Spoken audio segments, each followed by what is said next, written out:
But just as he was about to enter the Mount Galuan area, a line of text suddenly popped up on the control screen.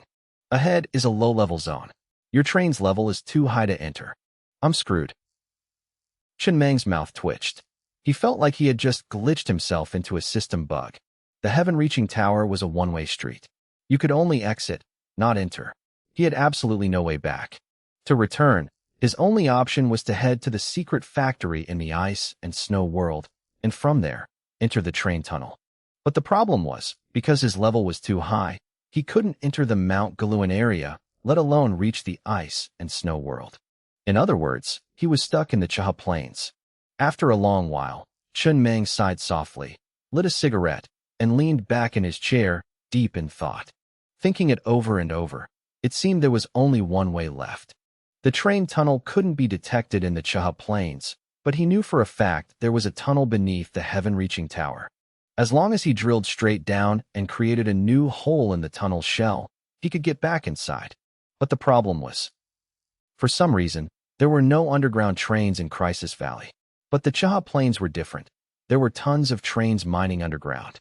He was worried that sooner or later, someone would accidentally stumble upon that train tunnel, discover the hole he drilled, and crawl right in. If that happened, wouldn't his secret base be completely exposed? He really liked this train tunnel. If any major crisis happened in the future, he could just hide in here. Who would ever find him? He had already treated this tunnel, along with the elevator shafts connecting to various zones, as his secret base. For example, the place he once hid inside the heaven-reaching tower in the Chaha Plains.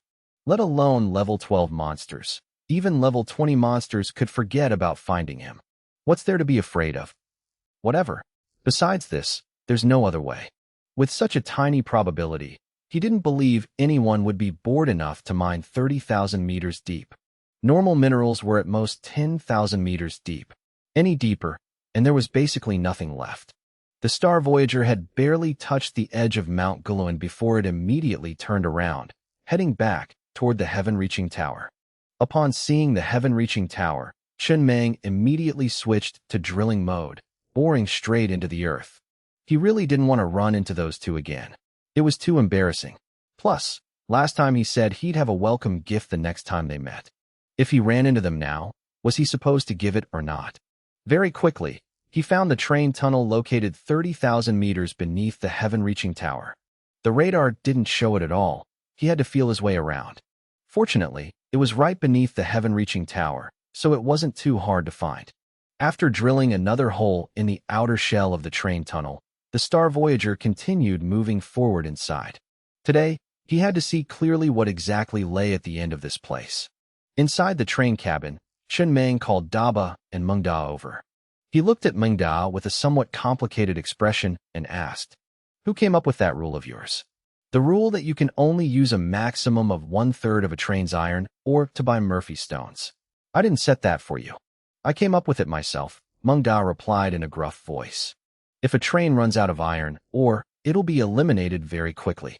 Doing business requires long-term thinking. We can't just make it a one-time deal.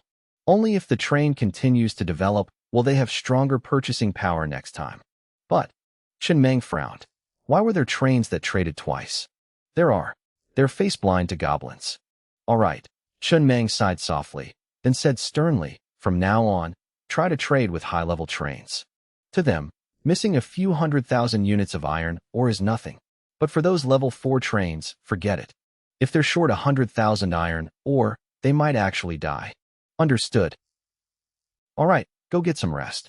You've worked hard these past few days. Daba, make sure you treat Mingdao well when you get back. He did a good job this time. No problem, Daba replied seriously. Leave it to me. Here we go again. It's here again. In the purple zone of Fatal Island, a massive train over 30 meters tall slowly came to a halt. A red-haired man, his face full of rage, threw open the cabin door.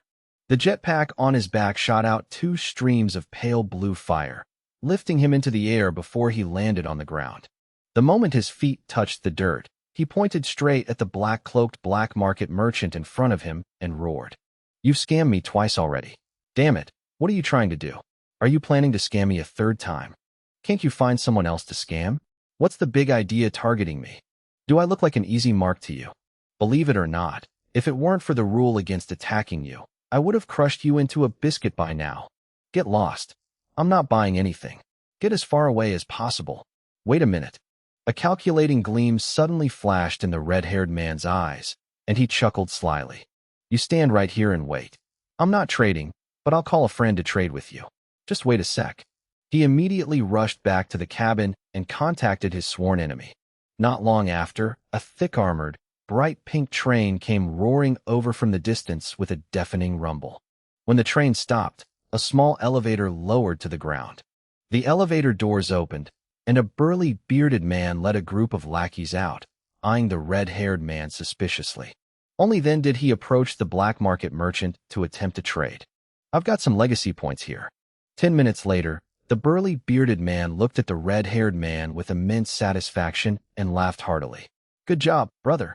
I really misunderstood you before. I thought you were stingy, but I didn't expect you to be so decisive when it counts. Hu Xiong laughed loudly. I've been holding on to these 1,000+ legacy points for half a year and couldn't spend them. Today, I finally used them all. Thanks, brother. Our past grudges are wiped clean. If you ever need anything, just come find me. You can tell what kind of man I am by how I handle things. A true man. The red-haired man stood there slightly dazed, watching the pink train leave, before frantically rushing over to the black market merchant. My legacy points were all used up at your colleague's place last time. But don't you guys have a hidden shop? The one where you can use iron or to buy items at a 90% discount? He lowered his voice. I want to buy that. The black market merchant brushed past him expressionlessly. Foolish human, the great black market merchant only serves one customer at a time. With that, he vanished into thin air, leaving the red-haired man standing there, beating his chest and stomping his feet in utter regret. Who would have thought this black market merchant was the real deal? Are there even fake black market merchants? Next time, no matter what, I have to test it out first. What if it's real? His legacy points had been completely wiped out the first time he met a black market merchant. It was just that he got scammed when buying the hidden shop. Moreover, the red-haired man seriously made up his mind. He needed to buy more apocalyptic marriage certificates. He realized he seemed to have a strong affinity with black market merchants. Many trains hadn't seen one since the apocalypse began, yet he had encountered them 3 times. Even though the hidden shop was fake the first 2 times, the legacy point shop was 100% real. If it weren't for those encounters, his legacy points would still be unspent. In the legacy point shop, you could buy Murphy stones, high-level accessory blueprints, and some extremely rare special items. Meanwhile, in the train tunnel, the Star Voyager was running at full speed. Who knows how long passed, but the incandescent lights stretching along both sides of the tunnel gradually turned into flashing red warning lights, and the train's speed slowly decreased. On the right wall of the tunnel, a train elevator appeared once again. This place had returned to the Teeling Plains, leading straight back to the compliance zone. When Chun Mang dropped a level 2 energy core into the elevator's funnel, the doors slowly opened. The train quickly entered, and the elevator began to ascend. Ding! As the elevator stopped, a notification chime rang out, and the doors slowly opened. What appeared before his eyes was the bottom of the apocalyptic abyss. The elevator was cleverly disguised behind a nearby wall. Chun Mang even saw the wrecked goblin train nearby, the exact one Daba had driven that day. When he left, he hadn't absorbed it, keeping it as a memento instead. Months had passed, and the shattered train was now covered in dust, bearing the clear marks of time. Is this home? Chun Mang stepped out of the cabin, leaning on his cane at the bottom of the apocalyptic abyss. He looked at the 3 refreshed mineral veins nearby, and, for some reason, let out a laugh. 2 level 2 iron veins, 1 level 1 copper vein. Still those same 3 veins. Back then, they had provided him with immense support during his startup phase. Now, they had refreshed once again. Phew. Chun Mang looked at the scene before him, feeling a bit dazed. After a moment, he waved his hand and smiled, signaling Xiao AI and the others to let Lao Zhu come down and take a look. Tell Daba and the others to come down for a walk too. Consider it a stretch. It was noon, and the sky was bright. Standing here and looking up, there was nothing but a clear blue horizon. Blue skies, white clouds. Everything was strangely peaceful. Chun Mang sat on the front of the Star Voyager, a cigarette pinched between his fingers. He looked at the three nearby veins, a nostalgic smile on his face. Laozhu, remember this place? This is where we started. No one else could enter the apocalyptic abyss. Only our star Voyager could do it. Back then, the tealing plains were so dangerous. Zombie tides constantly attacked the trains. When we first mined that level 1 vein, we were attacked who knows how many times. Finally, we found these 2 level 2 iron veins in the apocalyptic abyss. I remember. How many people did we have on the Star Voyager back then? 100 and something, right? I don't remember the exact number, just that it barely broke 100. Back then, they were still called slaves, not residents. Before mobilizing them to mine, I even promised to kill the old hen we bought at the gathering for everyone to eat. So everyone could have chicken soup. I even promised to buy Ji Choo Choo as a reward for whoever mined the most. Who would have thought that the ones who mined the most later on were a bunch of goblins?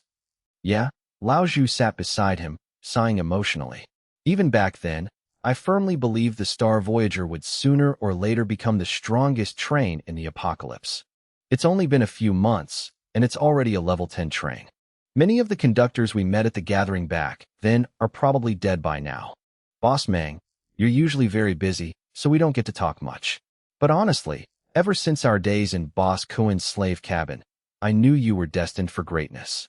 You can carry the banner, and you hold it damn well. All right.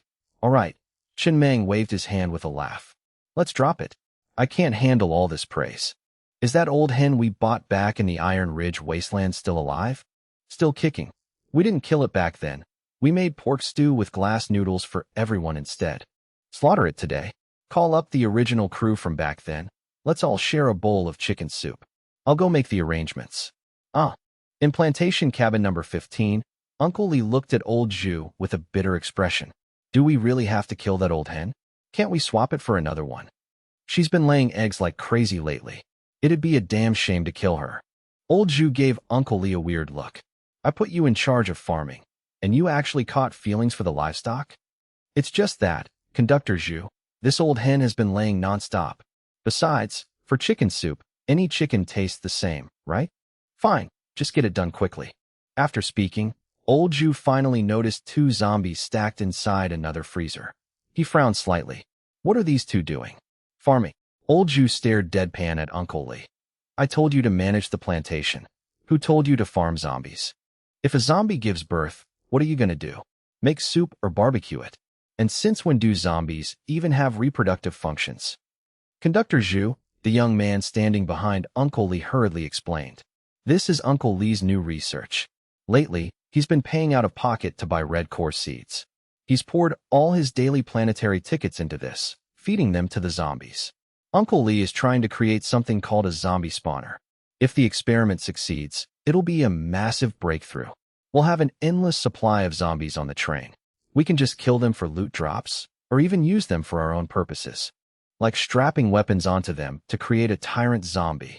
Old Zhu fell silent for a moment, then frowned. This sounds a bit off topic for a plantation, but it is interesting. Tell you what, I'll mention it to Boss Mang. If he's interested, he might even supply you with red core seeds for free. He then turned to Uncle Lee, his voice dropping. I don't fully understand what the hell you're making, and I don't dare expect it to succeed. But having the drive to tinker is a good thing. Boss Mang really likes people like that. I'll go talk to Boss Mang. Thank you, Conductor Zhu. Thank you, Conductor Zhu. Uncle Lee grabbed the old hen by the wings and handed it over, his face flushed with excitement. Please, Conductor Zhu, put in a good word for me when you bring it up to Boss Mang. Of course. After old Zhu left, Uncle Lee couldn't contain his excitement, punching the air triumphantly. Uncle Lee, don't get too excited yet. Your research hasn't even succeeded. Oh, right. I need to go brainstorm some more. Uncle Lee? Yeah? You're amazing. I do all right. Meanwhile, at the bottom of the Doomsday Abyss, over 100 of the planetary train's original residents sat on the ground next to the iron or veins. Each held a steaming bowl of chicken soup, a rich layer of golden oil floating on top with small chunks of chicken inside. They ate while looking at the nearby or veins, filled with nostalgia. Back then, I worked the hardest. I was the #1 miner on day 1. In the blink of an eye, so much time has passed. Are you Zhang Haping? Yeah, didn't expect anyone to still remember my name. I'm Li Kuei, second place on day one. No wonder. Second place always remembers first place's name. You don't remember me? Nope. First place rarely remembers second place. In front of the shattered goblin train at the bottom of the doomsday abyss, Chen Meng walked over, leading a group of goblins. He took out 3 cigarettes, lit them, and stuck them upright in the dirt. Staring at the ruined train, he spoke solemnly. Daba, I made a promise to you right here. I promised to help you rebuild the goblin civilization. Today, I'm making that promise again. As long as you stay on the planetary train, I will absolutely fulfill it. Yes. Daba knelt down with a solemn expression, and the group of goblins behind him immediately followed suit. I have never doubted you, Boss Mang. The goblin race will forever be Boss Mang's most loyal subjects. Once everything was settled, everyone gradually returned to the train. Chen Mang took out a train token and had Biaozi activated, temporarily making him a conductor to run a little experiment. The result was exactly as he had predicted. When the train driven by Biaozi stopped at the camouflaged elevator doors for a few minutes, there was absolutely no reaction. No funnel popped out demanding an energy core. This proved that only a train that had originally come out of the train tunnel, meaning it came up via the train elevator, could trigger this interaction when returning to the elevator doors. If that was the case, the only way to enter the train tunnel was likely with a level 100 drill or somewhere within the mechanical city ruins in the red zone. There had to be a hidden entrance in the Valley of Terror that no one had discovered yet. The planetary train once again passed through the train elevator, returning to the train tunnel and speeding straight toward the end of the line. Chen Meng sat in the cabin, watching the blurry streaks of light from the tunnel walls blur past. His gaze was fixed straight ahead. Without the level 100 drill, it would have been impossible to enter this area. The drill attachment was incredibly useful. Now he also understood why he hadn't seen a single train underground in the Valley of Terror. At first, he thought it was because there were too many high-level monsters underground, or that the radar just couldn't detect them out of range. But now, it seemed that wasn't the case at all. It wasn't that the trains in the Valley of Terror lacked drills, but rather that almost all of them had chosen to expand their chassis, turning into massive juggernauts. After expanding, their overall power increased. They could mount heavier firepower and had more space. But the downside was that the drill became useless. The hole created by the drill was simply too small for an expanded train to pass through, making underground travel impossible for them. Looking at it that way, the path of expanding the train clearly wasn't suitable for him. Many of Chen Meng's lucky breaks had come entirely thanks to the drill. The level 100 drill had helped him break through numerous barriers that other trains couldn't bypass, like this train tunnel or the flesh train encounter map back in the Kunlun Mountains region. This issue would have to wait, unless he found a stronger, larger replacement attachment for the drill slot. Even if it cost him a few 100,000 more iron ores, it didn't matter. He didn't use Murphyite anyway, and that amount of ore was less than what he'd burned just watching a movie. This journey took an exceptionally long time. Even at the train's maximum speed, a full hour passed. Only then did the long incandescent lights on the tunnel walls shift back into flashing red warning lights. A train elevator appeared ahead, but this time, it wasn't on the side. It was dead center at the end of the tunnel. They had reached the end of the line. There was no more track ahead. Chen Meng looked at the control panel. The current location displayed as an unknown area. They were no longer in the Iron Ridge wasteland. He took a deep breath, feeling a bit tense. He stopped the train at the elevator doors, took out a level 2 energy core, and tossed it into the protruding funnel. Watching the elevator doors slowly open, he drove the train inside. The elevator began its slow ascent. He had no idea what lay beyond this elevator, nor where it would lead. Was it a starting point or a dead end? He only knew one thing. This train tunnel was unbelievably long. With so many incandescent lights, who knows how long they had been burning. The energy core powering this place had to be at least level 5. Anything lower would have been drained dry a long time ago. A single level 5 energy core required 5 million units of iron ore. He currently had one on the train, but it only had 19% capacity left. He still couldn't bear to use it. That core was something he had found in the secret factory on the snowy peaks of the frozen heaven and earth. While his mind was wandering, the elevator stopped, and the doors slowly opened. Before him lay a massive plaza, as wide as several football fields, with absolutely no support pillars in the center. The entire space was empty and desolate, showing no signs of life. The walls and ceiling were pure white, and the perimeter was lined with high-tech experimental equipment. However, the floor was covered in a thick layer of dust, and the walls were no longer pristine. The ceiling and walls were splattered with countless bloodstains, dried into a dark reddish brown. It was obvious a horrific disaster had occurred here. Many had died, yet there wasn't a single corpse in sight. In the center of the plaza stood a giant glass enclosure, very similar to the glass-protected lab beneath the Dientian nuclear military base. Inside the glass enclosure were 3 iron ore veins. 3 level 4 iron ore veins. TCH.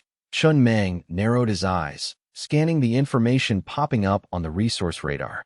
He then slowly drove the train out of the elevator and into the plaza. The plaza's ceiling was over 10 meters high, so the train didn't feel cramped at all as it rolled in. The radar showed that the estimated total yield of these 3 iron ore veins was around 30 million. This trip was a massive jackpot. Even though he didn't know where the hell he was, just mining these 3 level 4 veins would be a huge profit, enough to upgrade the train's armor to level 12. When he returned to the Valley of Terror, he could absolutely walk sideways like a crab, fearing nothing. It was just that this place was a bit eerie. The walls surrounding the plaza were lined with scam-blocking materials. His detection and resource radars couldn't pick up a single piece of information beyond the plaza's perimeter. And along those walls were 6 small doors, leading to who knows where. The giant glass enclosure in the center looked incredibly sturdy. It was smeared with quite a few bloodstains, indicating that someone had once tried to violently smash it open, but ultimately failed. It was unclear if the level 100 drill could break it, but right now, the most important thing was figuring out exactly where they were. And what connection did it have to the Doomsday Abyss, the Tower of Babel, and the secret factory in the frozen heaven and earth? Why were all these places linked together by a single train tunnel? The planetary train slowly came to a halt. The door to defense cabin number 7 opened with a hiss of pressurized air. Biaozi, his face dead serious, was the first to jump down, followed by the members of Squad 1 and Squad 3. The doors around the plaza weren't tall, just standard room doors. Mechs wouldn't be able to fit inside. Their mission was to scout what lay behind those doors, check for danger, and figure out what this place actually was.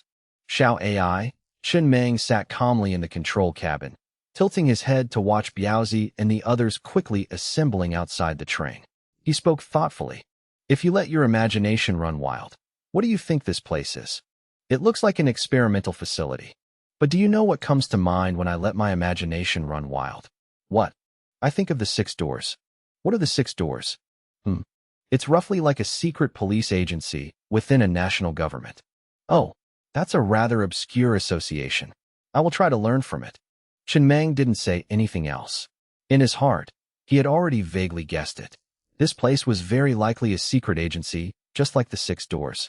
And that train tunnel was likely a secret transport route, used to continuously funnel massive amounts of iron ore to other regions. He observed the square from inside the cabin. Aside from the giant glass cage in the center, there were only a few experimental devices of unknown purpose scattered around. At this moment, Biaozi's group had reached the first door, ready to explore. Let me do it. Zhang Yi looked at the door in front of him, took a deep breath, and stepped forward, intending to kick it open. No need. Biaozi raised his hand to stop him, placed his hand on the doorknob, and gently pressed down. With a low click of the spring, the door opened. Biaozi held the tsunami Gatling in his left hand and slowly pushed the door open. A cloud of dust billowed out from behind it. Behind the door was a long corridor. The incandescent lights on the walls kept the space from being too dark. He stood at the front, aimed the Gatling gun inside, and fired without hesitation. Rat-tat-tat. The deafening gunfire echoed across the square. The door was instantly riddled with holes, but it also confirmed there were no targets behind it. This corridor wasn't high, just a little over 2 meters. It was completely impossible to use mechas here. In such an environment, the only things protecting them were the weapons in their hands and absolute caution. Everyone, be careful. His eyes were full of vigilance as he took the lead into the corridor. The members behind followed closely, and Team 3 also trailed in.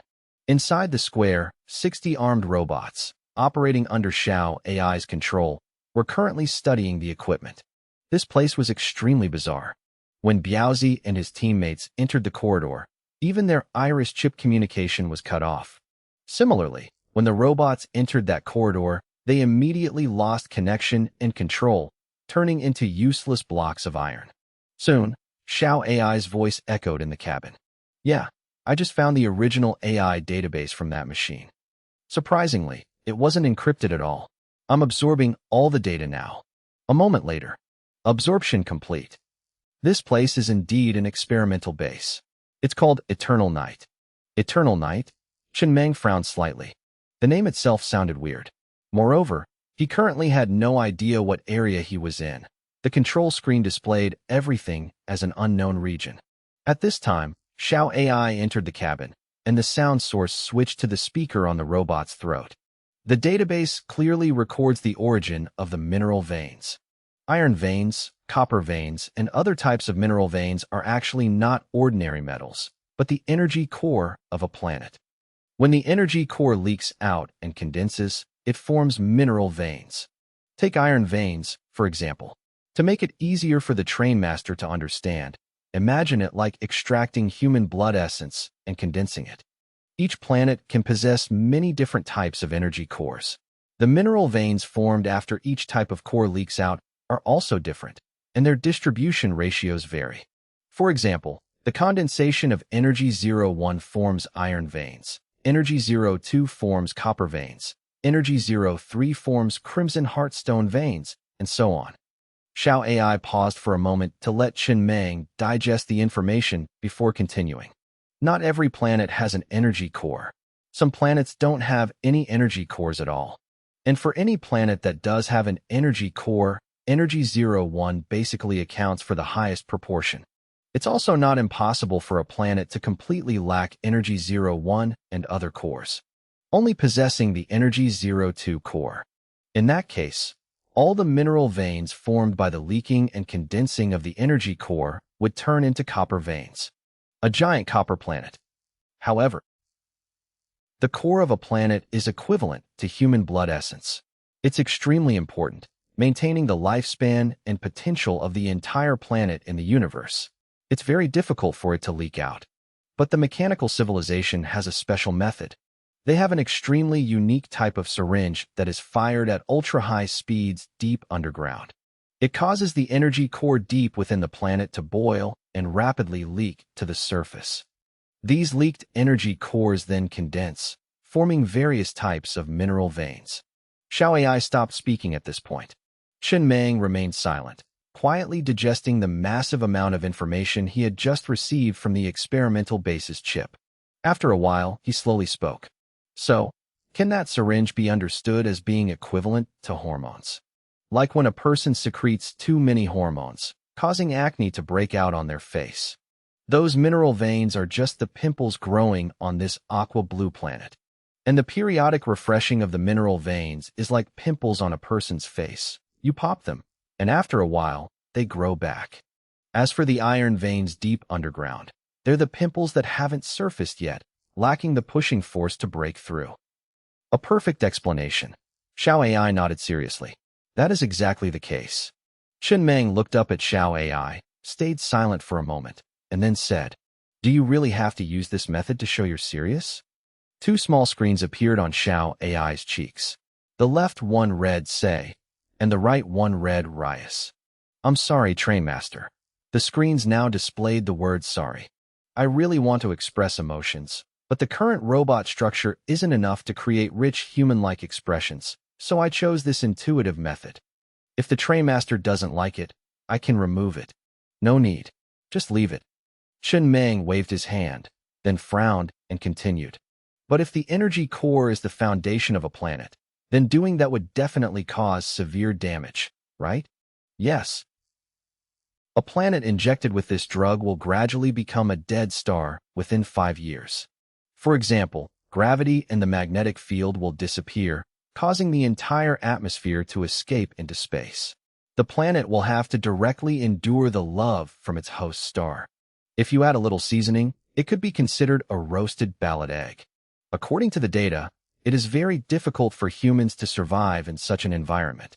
The same goes for trains. Did the mechanical civilization inject this syringe into the aqua blue planet? Chen Meng continued asking. So the mastermind behind this planet's apocalypse was actually the mechanical civilization. Yes. Xiao AI switched to a serious state. According to the data, the last update was 4,800 years ago. There exists an extremely powerful civilization in the universe called the mechanical civilization. At the same time, there is also a civilization notorious for hunting and devouring, called the Zerg civilization. This civilization is composed of countless monsters. They evolve extremely fast by devouring flesh and blood, and planets rich in life are their favorite targets. 4,800 years ago, the mechanical civilization launched a plan. They called it the Dawnlight Project. They dispatched countless small shuttles. When they discover a planet being attacked by the Zerg civilization, the nearest shuttle will immediately approach and fire the syringe it carries deep into the planet's core. At the same time, they disseminate energy core mining technology throughout that planet, thereby allowing the native inhabitants to have the ability to fight back against the monsters, while also trying to delay the Zerg's speed of invasion and devouring. In other words, the mechanical civilization and the Zerg civilization are at war across the entire universe. And our planet is just a sacrificial lamb caught in the middle. This is the apocalypse. The apocalypse of the planet is also the apocalypse of the universe. Chen Meng sat in his chair, tilting his head to look toward the square's door. Biaozi's group still hadn't returned. They had completely lost contact. He didn't know if they were in danger, and the only thing he could do right now was wait. After a while, he turned to Xiao AI. So, are you a product created by the mechanical civilization? Xiao AI shook her head. My low-level source code is standard code. That's just the basic framework. The core energy of this planet provided me with a physical body, but the one who truly gave me a soul is the Trainmaster. I will be forever loyal to you. Chen Meng withdrew his gaze from the window and looked straight at Xiao AI. Then what is the purpose of dividing the regions? There is no information about this in the database. What about the mechanical city ruins on the planet? Did they exist before the apocalypse or appear after it? Still nothing. What about the fortuitous encounter maps? Nothing either. Xiao AI shook her head. The database only records experimental information related to this base. There's nothing else. Then what is this experimental base used for? About 100 years before the mechanical civilization drafted the Dawnlight Project, they also established another plan called the Cosmic Harvester. Theoretically, the core of a planet will continue to leak out slowly, similar to how human blood essence will naturally deplete over time. Because these leaked energy cores are too weak, it's very difficult for them to condense into physical mineral veins. They usually just float in space. And the content of this experimental plan was to create a cosmic harvester, to use this device to collect all the scattered energy cores in the universe, and then condense them into physical mineral veins. The internal staff of the laboratory gave it a name, calling it Universe. The initial experimental process went quite smoothly. After a few years of research, they were able to easily create level 1 iron veins. Continuing their in-depth research, they could even condense level 4 iron veins by absorbing the scattered energy cores in the universe. But right at this moment, an incident occurred. This laboratory was located on another planet at the time. That planet suffered a fierce attack from the main forces of the Zerg civilization. All the staff died, and the laboratory was abandoned. Later, for some unknown reason, it appeared on this planet. The progress of the experiment was also interrupted halfway because of this. In the final moments, the person in charge of the laboratory didn't choose to self-destruct the base, but decided to preserve it, hoping that the experimental data here could later be recovered by people from the mechanical civilization.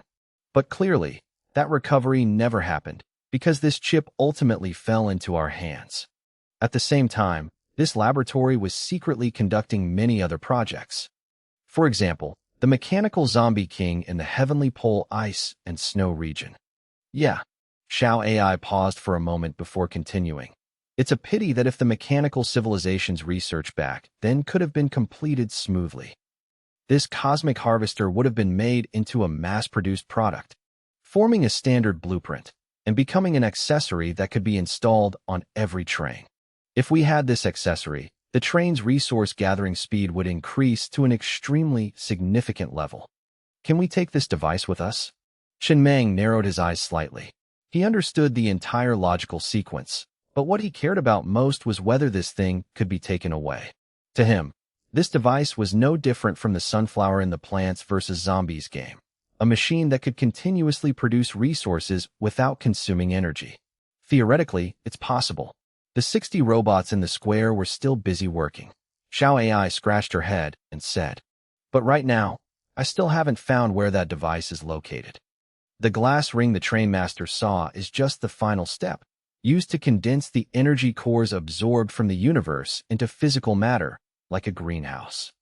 The trainmaster can see that there's a very thick pipe inside that glass ring. The energy cores will pour out from this pipe. The terminal connected to the pipe is the actual device that functions to absorb energy cores from underground. It's just that the glass ring and the floor here are extremely sturdy and very difficult to destroy, and I don't recommend destroying them. I only know how to use this device based on the experimental data, but I don't know how to repair it. Furthermore, we don't have enough materials and tools to repair it. Shin-Mang took a deep breath and said in a deep voice, "At all costs, find a way to take it with us." He had to have this device, no second thoughts about it. He looked at Xiao AI seriously. If you can finish this incomplete experiment, or even turn it into an accessory blueprint, I'll credit you with a massive achievement." Ah, Xiao AI was stunned, pointing at herself in disbelief. "Trainmaster, you mean? Let me finish this incomplete experiment?" Xiao AI's voice started to tremble. "Trainmaster, you overestimate me way too much. This is truly beyond my limits. If I had that kind of ability, I would have upgraded the planetary train to level 100 ages ago." Shin-Mang frowned. "How did you manage to make your voice tremble like that?" "Oh, just a little trick. Stop putting your mind into these trivial things all day. Once everything is settled, study this experiment thoroughly for me. Try to push the progress a bit further." Xiao AI nodded silently, noting in her data that she needed to add a twitching mouth expression function. At this moment, she felt that expression would probably perfectly suit her current mental state. She was indeed smart, but not that smart.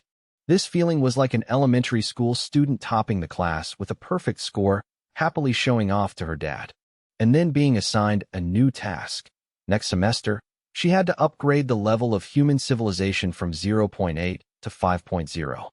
At that point, all she could do was force a smile. "We'll talk about this later." Shin-Mang rubbed his temples and thought for a moment, lit a cigarette, and brought it to his mouth. He stared blankly at the pale blue smoke swirling in the cabin. "So what about the zombies? Do the flesh-eaters and other types of monsters all belong to the Zerg civilization?" "Not exactly," Xiao AI replied seriously. "To be more precise, the distribution of monsters on the aqua-blue planet is currently very chaotic. There are monsters belonging to the Zerg civilization, like the magnetic bats. There are also newly mutated monsters created by the apocalypse. And there are creatures like Daba. I haven't been able to clearly determine their origin, but they're definitely not the friendly type.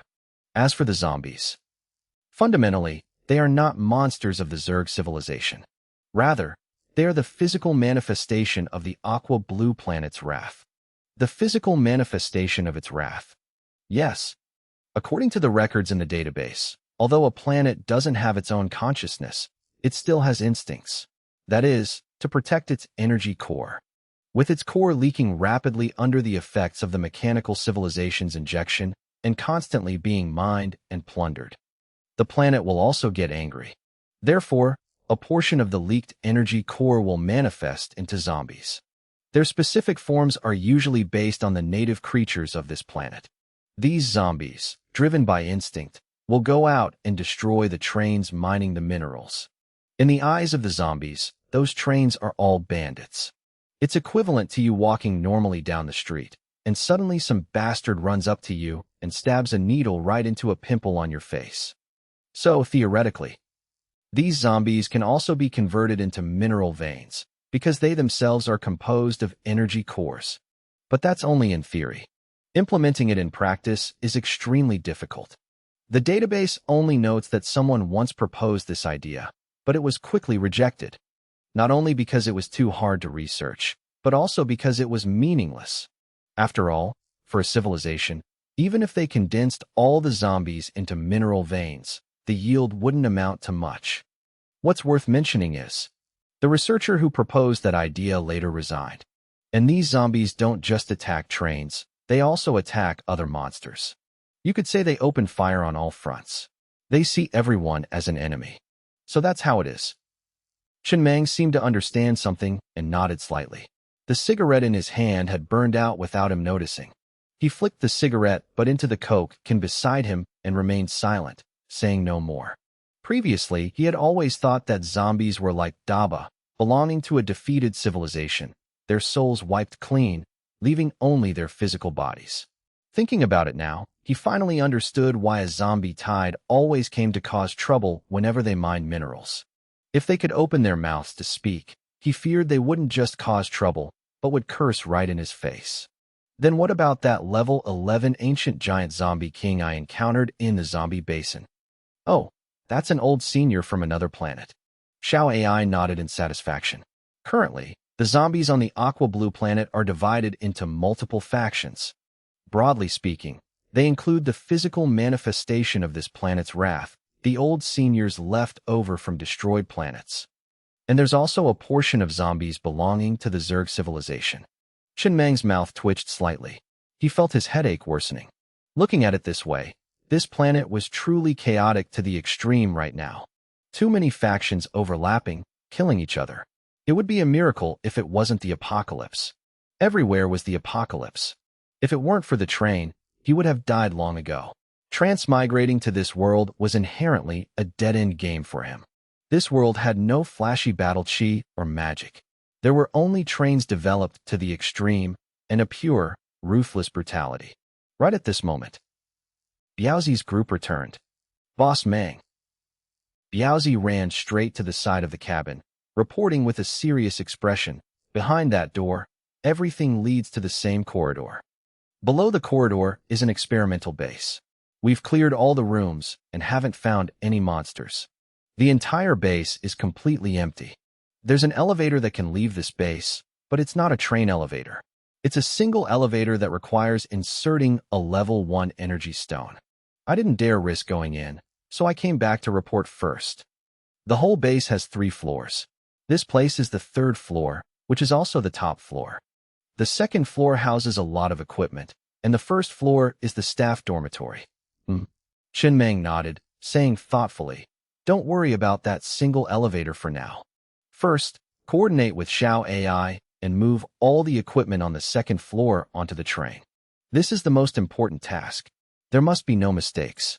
Boss Xiao AI, Boss Meng told me. Biaozi had just run over and was about to speak when Xiao AI cut him off directly. "I've already received the information from your mechanical eye. The red device on the 2nd floor is indeed the main operating unit of the Cosmic Harvester. To ensure safety, absolutely nothing in this square is to be destroyed. Go down to the 2nd floor and use your mechanical eye to scan that red machine thoroughly. From every angle, down to the last screw, don't miss a single detail. After that, I'll teach you how to dismantle it." "Understood, Boss Xiao AI." After running back and forth 6 or 7 times, Biaozi was drenched in sweat, standing tensely in front of the red machine on the 2nd floor. The ceiling height was only about 3 meters, enough for a standard experimental base, but compared to the nearly 100-meter height of the train tunnel, it still felt cramped. As for the red machine in front of him, it covered an area of over 10 square meters. It had a solid steel structure, was 2 meters tall, and was painted entirely red. It truly looked like a behemoth. 2 flexible pipes extended from the machine's body, connecting straight to the ceiling. "Take this apart first." Biaozi bent down, carefully using a wrench to unscrew each bolt securing the device to the floor. Li Shiji stood beside him, in charge of directing and assisting. A very long time had passed, but these screws were barely rusted, looking as if they had only been installed 2 or 3 years ago. The dismantling process wasn't too difficult. It took a full hour. Biaozi stood up straight. His legs were a bit weak as he reached up to wipe the sweat from his forehead. Half of it was from exhaustion, the other half from fear. It was obvious that Boss Meng valued this device extremely highly. If he accidentally broke it, he feared he'd really have to go down there and meet his little brother. The main device was finally completely dismantled. 4 or 5 auxiliary devices with screens, connected to it by red and blue wires, were also taken down one by one. Finally, only the 2 flexible pipes leading straight up to the ceiling remained. One of the 2 flexible pipes was quite easy to handle. It slipped right down with a pull, measuring about 7 or 8 meters long. But the other flexible pipe was a bit difficult. He pulled it several times, but it wouldn't budge. Brother Biao. Zhang Yi took a step forward, his voice deep and muffled. Let me try? I'm stronger. Did a tiger eat your fucking brain? Biaozi angrily pushed Zhang Yi aside. What are you showing off your strength for? If you fucking snap it, are you going down to meet your little brother? Stand right there. Li Shiji, keep an eye on these 2 reckless fools for me. I'm going to find Boss Meng to ask for further instructions. Very quickly, Biaozi returned and looked at Zhang Yi and Zhang Er. You too, follow me. Boss Meng said this pipe might lead up to the surface. We have to take the elevator out to check. No problem. Zhang Er grinned, patting his chest with full confidence. Just leave any task to us brothers. Biaozi glanced at the 2 of them, still feeling a bit worried inside, afraid these 2 clumsy guys would break the equipment. Then he led both of them toward the residential elevator on the 1st floor. After inserting a level 1 energy stone, the elevator doors quickly opened. The 3 of them stepped inside, and the doors closed. The elevator was transparent. They could clearly see above and below the elevator shaft, along with the flashing red warning lights all around. Biaozi exhaled softly, lowered his head, and lit a cigarette. He had psychological trauma when it came to elevators. The shaft was very deep. Even looking up, he couldn't see the end. And there weren't any floor buttons on the control panel. Brother Biao, you're not supposed to smoke in the elevator. Yeah, but it's the apocalypse. Everyone here is dead. So what if I smoke a cigarette? Oh, smoking is bad for your health. Don't worry, you 2 will definitely die before I do. The elevator's speed increased extremely fast. Biaozi felt his heart pounding rapidly. The speed was still increasing. The red warning lights around the shaft stretched into 2 long streaks of light. Motherfucker! He panicked, gripping the handrails tightly with both hands. The elevator screen displayed a speed of 120 kilometers per hour. Damn it! What kind of elevator even displays its speed like this? Blood rushed to his head. His chest felt tight and breathless. His eyes stared in panic at the top of the elevator shaft. Was it going to shoot straight out in a moment? Wasn't this a residential elevator? Or was it a trap? He unconsciously tightened his grip on the train ticket in his hand. He should have brought a parachute. There was a parachute production line on the train, they just hadn't used it yet. After getting back, he definitely had to practice in the training space, so he'd have a way to cope in the future. Right at this moment, the elevator's speed gradually slowed down, and the end of the shaft came into view. Not long after, the elevator stopped. With a ding, the doors opened. Phew. Biaozi's legs were like jelly. He shook his legs and wiped the sweat from the back of his neck. He turned around, intending to say something, but when he saw the scene before him, he immediately fell silent, his face expressionless. What's wrong, Brother Biao? Zhang Yi and Zhang Er were currently crawling out of a refrigerator, looking at him with faces full of admiration. The elevator was too fast just now. We felt a bit uncomfortable, so we hid in the fridge. I didn't expect you to not have any reaction at all, Brother Biao. You're truly amazing. Biaozi looked at the 2 of them without saying a word. Just now, he was too busy staring at the elevator shaft and completely didn't notice what these 2 idiots were doing. Actually, deep down, he really wanted to say, "Don't you 2 think there's something wrong with you? How did you even come up with this idea?" But thinking it over, he swallowed his words and just said coldly, "If you can't even handle a little discomfort like this, how can you call yourselves men? When we get back, double your training. There will be many more extreme situations in the future. Are you going to hide in a fridge every time you encounter something? If all you know is how to run and hide, can you still be a man? Follow me. He was the first to step out of the elevator, observing his surroundings. The residential elevator stood all alone in the middle of the ground. Outside was a small valley, about half the size of a football field, surrounded by low hills a few hundred meters apart. The entire terrain was perfectly square, looking like a square ashtray. Immediately, he spotted a device resembling an old-fashioned signal receiver protruding from the ground. It was a concave circular device with a fairly large surface area. The base alone was over 3 meters long and wide. A pipe extended from underground, connecting straight into this device. No wonder they couldn't pull it earlier. It turned out the pipe was fixed to the device. This device definitely had to be brought back. It was just that its volume was too large. It couldn't be stuffed straight into the refrigerator. Biaozi took out his mechanical eye, went inside the device, and aimed at every detail to scan the whole thing. He prepared to go back and report to Boss Xiao AI before proceeding with the dismantling. After running back and forth 6 or 7 times, not only the exterior but also the internal structure had to be dismantled. Finally, this machine resembling an old-fashioned signal receiver was completely dismantled and stuffed into the refrigerator. The pipe was also detached and set aside. They would pull up the rest of it from below later. All right, 1, 2, 3. That red machine was a single solid block and couldn't be dismantled, but it didn't need to be anyway. Zhang Yi and Zhang Er's faces were flushed red, the veins on their necks bulging as they each lifted one side, carrying the red machine straight out. Careful. Come on, watch your step. Biaozi stood by, directing them with a vigilant look. You there, pull that wire out, don't trip over it. Come on, slow down, slow down. No rush. That's right, keep going. The entire process went without any danger whatsoever. This was an uninhabited area. No monsters, no signs of people. Only a deserted, ruined laboratory remained. The process was a bit strenuous, but the result was absolutely perfect. Chen Meng chuckled as he looked at Xiao AI, who was busy with the equipment in the Mecha Research Center. I'll leave this to you. Try booting it up. I want to see the results. The important equipment had all been transported. The others continued to unload the remaining materials in the laboratory, including beds, diaries, daily supplies, and all sorts of things from the staff dormitory area. Once everything was cleared out, he would try to see if he could peel off the special materials on the laboratory walls. He wondered what on earth that stuff was to have such a powerful shielding effect. After that, he would try using the drill to see if it could pierce through that glass cage, so he could mine the 3 mineral veins inside. Biaozi, come upstairs with me for a bit. Yes, sir. Very soon after, the two of them took the residential elevator straight up to the center of the valley on the surface. Chen Meng leaned on his cane, standing still and observing his surroundings. Low mountain ranges completely enclosed this place, entirely blocking the line of sight.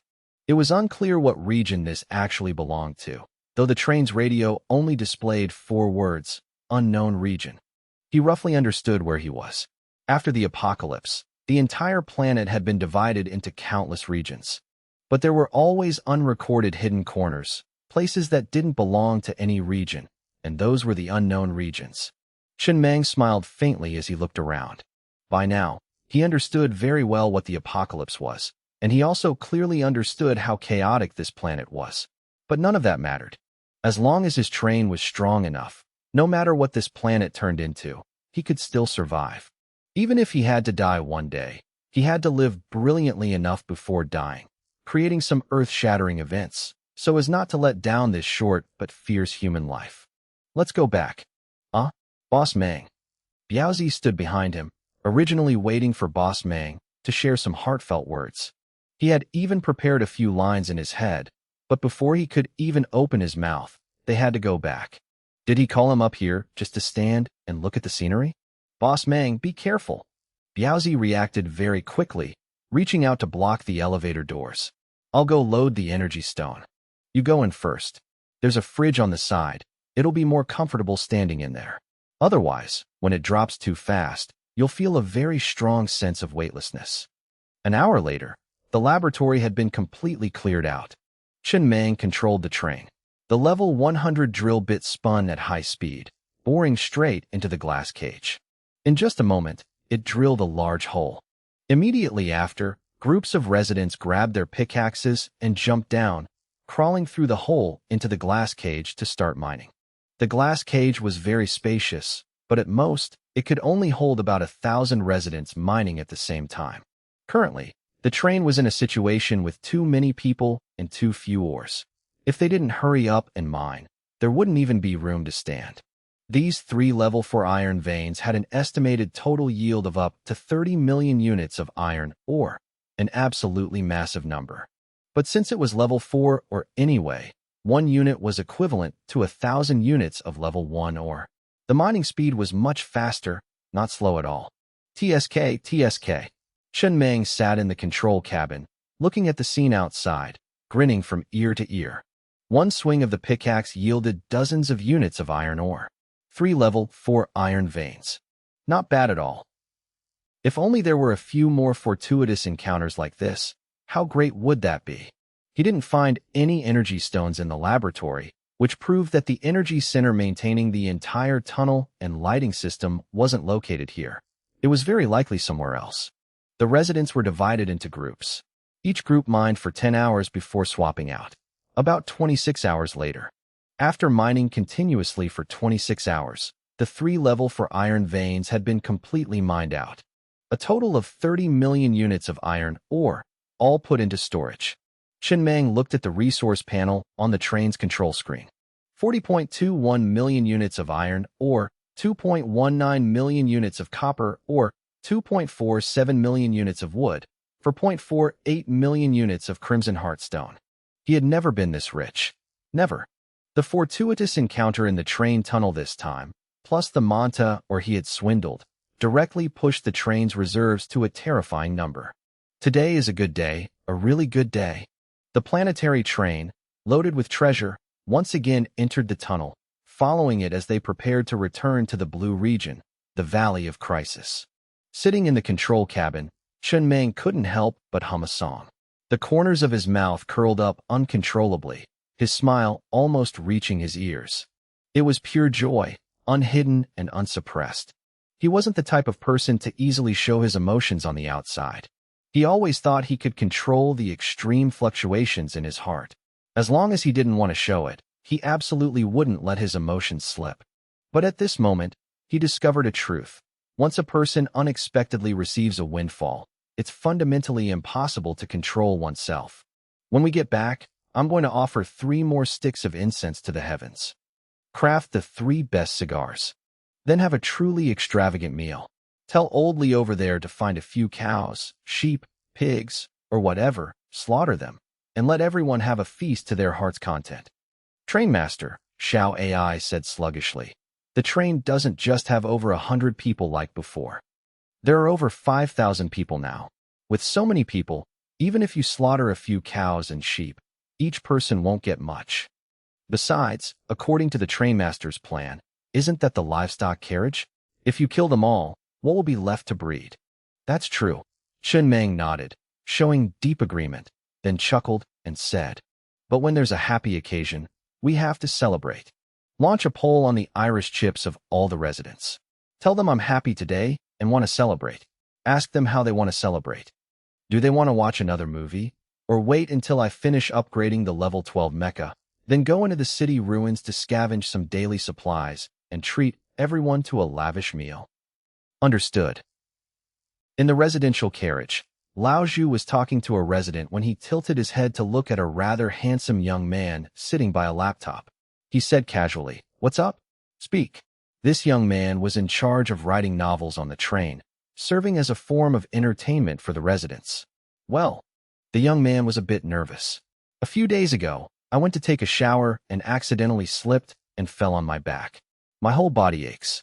I originally planned to endure it, but because of this, my writing progress has slowed down. So I wanted to ask if I could request some injury treating spray. Lao Zhu frowned slightly and waved his hand. Go on, just go to the resident store and tell the staff. I'll talk to boss Xiao AI later and have her give the order to the staff. After saying that, he turned to the middle-aged man in front of him. And you, aren't you a stand-up comedian? Last time I told you to prepare a script. How's the preparation going? It's ready. The middle-aged man hurriedly pulled a script from his chest and handed it over. This is the script I finished in my spare time, taking the apocalypse as the core theme. I've secretly practiced it several times. Whenever the trainmaster needs a performance, I'm ready. Not bad. Lao Zhu glanced over the script, then looked at him. Do you know how to act out expressions? Show me a try. Like, when you're excited. The middle-aged man immediately put on an excited face, his mouth agape in astonishment, his right hand pressing against his teeth, his face quickly flushing red. Lao Zhu frowned slightly. It lacks a bit of emotional tension. Watch me, learn a little. In the corner of the carriage, in front of the residence store, a young man looked at the scene not far away, a bit bewildered, and turned to ask, Old Li, how does Trainmaster Zhu even know this kind of expressive acting? Nowadays, does a second-in-command have to know how to perform stand-up comedy for the top boss? Don't tell me before learning it. He had to start with something like, Azza, ladies and gentlemen, you're all fine folks today? That's called having too much talent to be buried. But isn't he a bit too talented? It feels like he knows everything. You think everyone is like you, small-town boy?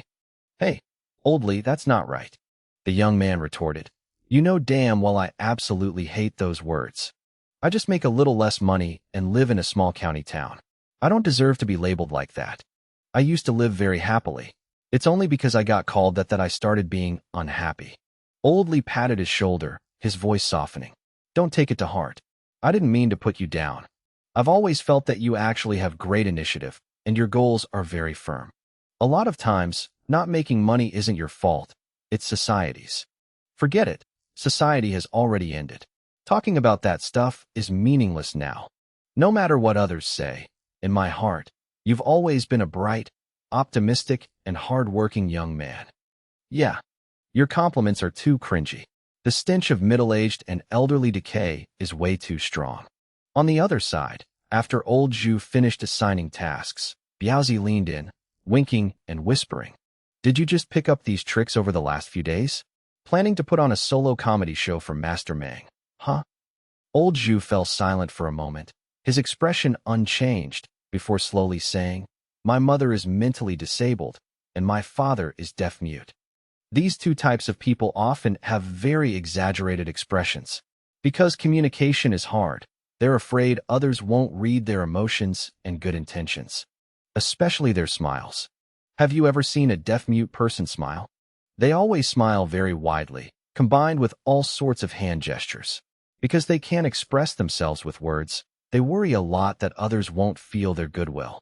So their expressions are usually more exaggerated. And this technique, in comedy, is called expressive acting. So-called expressive acting is trying your best to make the audience understand your emotions at a single glance. Whether it's a comedian or a deaf-mute person, they both hope to achieve that. If you also had a deaf-mute father, you'd know how to do expressive acting too. Oh, Biaozi froze on the spot, the smile vanishing from his face. He scrambled to stand up straight, stammering. My condolences, my condolences. Wait, no, I've got some stuff to do over there. I'll be going now. Don't take what I just said to heart. I was just spouting nonsense. Don't worry about it. I'm off to work. Crossing the endlessly long tunnel, Chen Meng didn't head straight back to the mechanical train. Instead, he stopped at the edge where he had just entered the blue zone, the Valley of Crisis. At the same time, he switched to the Cloud Rabbit wheels and found the hole he had drilled earlier. He once again returned to the surface from deep underground, preparing to stop here and rest for a while. He didn't plan on sealing that hole. If someone managed to scout it out, then so be it. He had no way to completely seal it anyway. It was just a pity that this secret base was at risk of being exposed. First up was upgrading the armor. The planetary train stopped on the wasteland just as dusk was falling. Chen Meng sat in the control room, looking at the massive amount of data on the screen. The priority, of course, was the armor. As long as the armor reached level 12, he would be almost absolutely safe in this area. Even if he encountered a level 12 monster, he wouldn't have to fear it. It was also worth mentioning that the drill's transcendent effect didn't change at all after reaching level 100. It just kept getting harder and faster, mainly harder and faster. Currently, he still hadn't found a way to perfectly fuse the drill with the train's expansion. He wanted to keep the drill, But he also wanted the train to become a heavy-duty train. He didn't want to have to choose one over the other, so he was trying to think of a way to have the best of both worlds. Upgrading armor from level 8 to level 9 required nearly 500,000 units of iron ore per carriage. From level 9 to level 10, each carriage needed 700,000 units. From level 10 to level 11, each carriage needed 1 million units. 15 carriages plus one locomotive required a total of 16 million units of iron ore.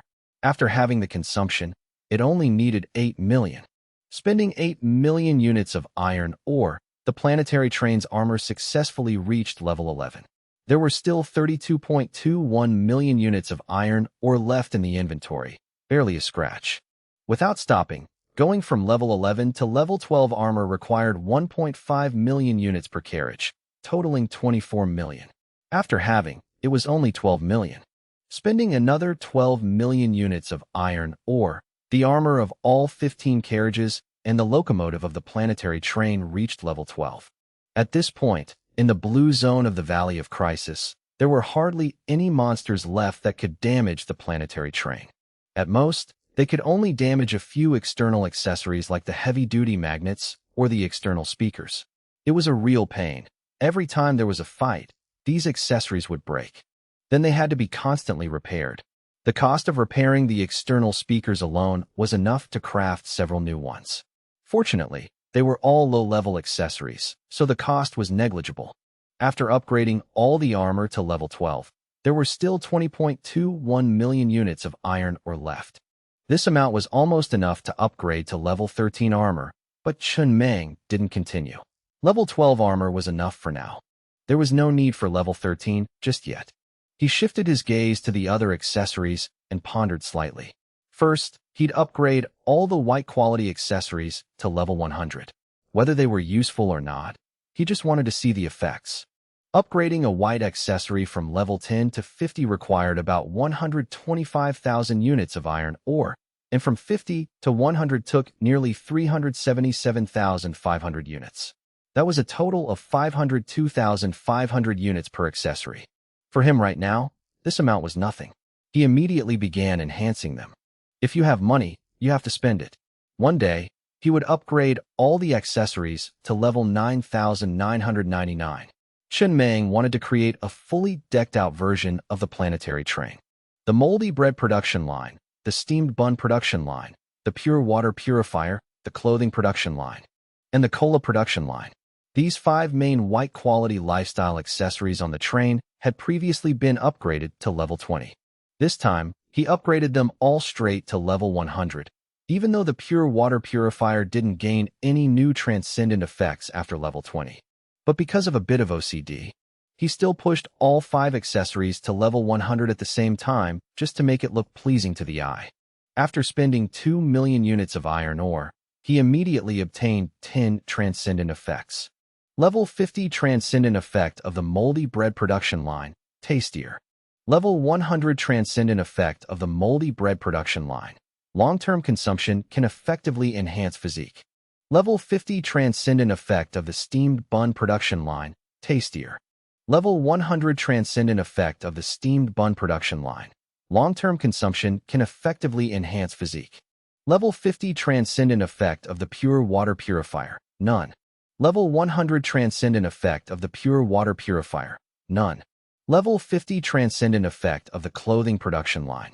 Crafted clothing can maintain internal pressure and resist radiation. Level 100 transcendent effect of the clothing production line. Crafted clothing will automatically come with a sealed helmet. It has a built-in mini oxygen generator, requiring an energy stone to be socketed. Level 50 transcendent effect of the cola production line, tastier. Level 100 transcendent effect of the cola production line. Long-term consumption can effectively enhance physique. A full 10 transcendent effects, and these results left Chun Meng extremely satisfied. Especially the cola, bread, and steamed buns. They finally gained the effect of enhancing physique through long-term consumption, no longer as weak as before. These 2 transcendent effects didn't conflict at all. This meant the overall physique of the residents and the guard squad on the train would be elevated by another huge margin. Holy crap! Chen Mang felt a surge of anticipation as he lit a cigarette and brought it to his lips. Overall physique never had a clear limit. This meant that if the planetary train could survive this apocalypse, or even break out of the universe, and if he let his residents live long enough while using the medical cabin to heal all the hidden injuries in their bodies, then these wouldn't just be residents anymore. They'd clearly be a bunch of supermen.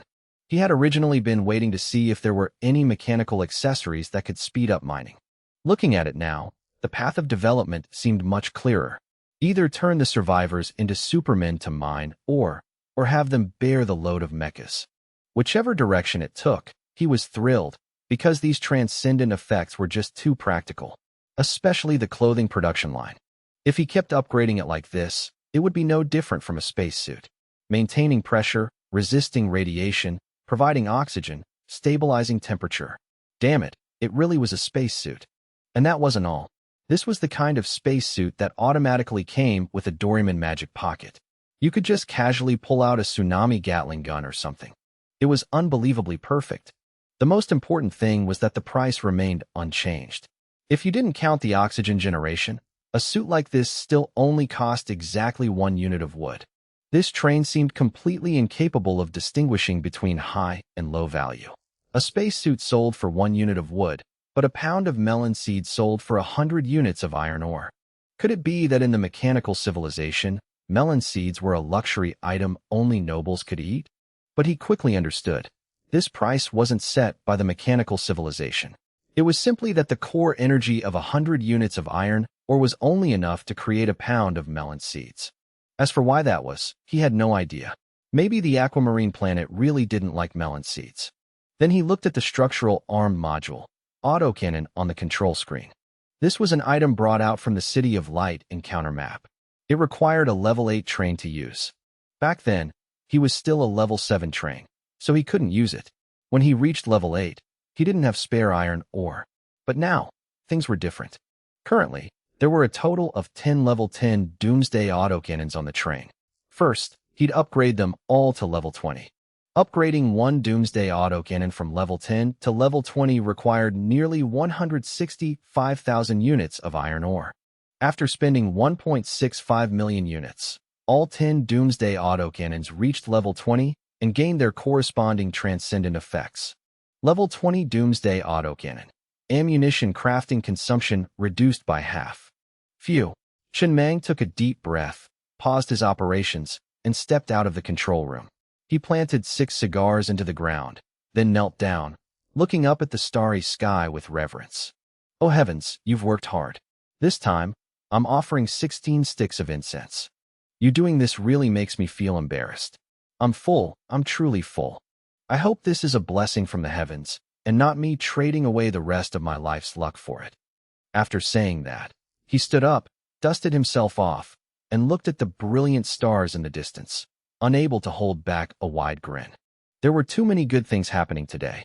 He was so happy he didn't even know how to express it. The level 20 transcendent effect, have the consumption again. From now on, he could totally use the Doomsday autocannons like fireworks. 3 consecutive transcendent effects of the Doomsday autocannon were all having ammunition consumption. No wonder he saw so many trains in the zombie basin rushing to get Murphy stones to upgrade their Doomsday autocannons. Even though this information wasn't public, it could still be exchanged internally. This world was fundamentally about mining ore, not about trains going into Musa mode. Running and gunning while chasing monsters meant every battle was basically a loss. But the Doomsday autocannon was different. And at this moment, Chen Mang stood in place, turning to look at his planetary train. After the armor was upgraded to level 12, just a glance was enough to feel the terrifying thickness and weight of the plating, which almost completely covered the entire train. Pitch black, standing tall on the wasteland, it looked exactly like a slumbering mechanical dragon. Especially the 10 level 20 Doomsday autocannons on the roof of the train. Each barrel was fitted with something resembling a bright red silencer. This thing was the structural armed module, autocannon. Its effect was incredibly simple and brutal. It directly enhanced the power of the fired shells. By now, both the defense and attack methods of the planetary train had once again stepped up to a completely new level. Next was upgrading the Earthburst missiles. This accessory had enough power, but the price was also extremely expensive. Normally, if there was nothing going on, he absolutely didn't want to use it. It was just too costly. But not wanting to use it and not having it when needed were two completely different things. So, it still had to be upgraded. After that, he would dismantle the cat-paw heavy machine guns on the outside of the train and replace them with something else. This firepower accessory was no longer useful. Originally, it was used to deal with some weak enemies, but now, even for weaker enemies, he could just directly use the Doomsday autocannons. Moreover, the shells for the Doomsday autocannons were much cheaper than the ammo for the heavy machine guns. Next was taking down the repeating crossbow on Carriage 12. This thing really had no use at all. After crafting it, he had only used it once or twice, and the effect of those 1 or 2 times was very mediocre. He originally crafted it because it was the only long-range firepower accessory among the white-quality accessories, but the result left him extremely disappointed. For firepower accessories, in the end, one shouldn't use white quality. The white accessories that were truly strong for him had to be the ones with good mechanics but low base stats, so that he could continuously upgrade them, making both the mechanics and the stats soar together. For example, the drill. This example might not be entirely accurate, because the drill didn't really have any mechanics. It purely increased in stats, but as long as it was continuously upgraded, it would become a statistical monster. Carriage 12 would then be cleared out to find another accessory to install. Then he'd continue upgrading the remaining lifestyle accessories. That would be perfect. The planetary train would officially enter a stable trajectory, welcoming its first major leap forward. Chen Meng returned to the control room and continued on his path of upgrading. After spending 377,500 units of iron ore, the train cowcatcher was upgraded to level 100. The level 100 transcendent effect of the train cowcatcher was none, but that didn't matter. This accessory mainly relied on the upgrades themselves to increase its power. With every upgrade, its intensity visibly increased. Perfect. Shenmeng glanced at the remaining amount of iron ore. He really wanted to craft the red quality accessory, the Comet main cannon. But this thing was not only expensive, it also required expanding the train to be crafted. For now, he still hadn't found a solution that offered the best of both worlds. He shifted his gaze to the generator. This accessory had previously been upgraded to level 20. He immediately spent another 520,000 units of iron ore to craft 2 more level 20 generators. One was placed in the Armor Research Center, exclusively for Xiao AI to use. The other was placed in the residential carriage, exclusively to serve the residents. The original generator in the carriage would later focus on providing power support for the accessories on the train. Actually, using it the old way wasn't a problem, but it was better to plan the framework first so that filling it in later would be more convenient. As for the rest, Chen Meng thought for a moment and said, "Contact Old Zhu. We can start working tonight. Clear out residential carriages 8 and 9. I'll craft 8 spatial portals in a bit. Place them in these 2 carriages and arrange the dormitories properly. Tonight, the residential area begins its reorganization." Understood. Very soon after, under the starry sky, all the residents orderly stepped off the train, looking back at the planetary train behind them. Seeing it change its appearance once again, their eyes were filled with shock, and a sense of security almost overflowed. There were already too many people on the train. The number had reached 5,000. If placed in a school, it would be equivalent to 10 grade levels holding an assembly on the sports field together. It was no longer the small but elite team it used to be. Just getting off the train every day took 7 or 8 minutes. With more people, management started becoming complicated. The reason the train hadn't had any major management issues so far was due to many factors. For example, the good treatment. Most of the residents had been on other trains before. A little comparison and they naturally understood the pros and cons. Another example was the train's strong firepower. This mainly referred to internal firepower. With rows of machine guns set up there, no one dared to cause trouble. Besides that, there was a very clear sense of belonging to the planetary train, and Old Zhu's management was truly meticulous to the extreme. So meticulous that any residents recently showing signs of emotional instability would immediately be scheduled for a talk with Old Zhu to prevent suicide or riots. Actually, suicide didn't affect operations at all. The train had a lot of people. One person dying wouldn't collapse the system. Even if Biaozi died, the train would still operate normally. When the train had developed to this stage, anyone dying wouldn't affect the big picture, except for Master Mang. If Master Mang died, the train would instantly be finished. The problem was that suicide would create too great of a negative impact. The residents were living in harmony. If someone suddenly died, people would start speculating. Did the train's leadership oppress this person? Was there something being covered up? All sorts of wild thoughts would spread, and that was the most dangerous thing. Therefore, old Zhu would usually schedule a talk first. If the talk went well, then everything was fine.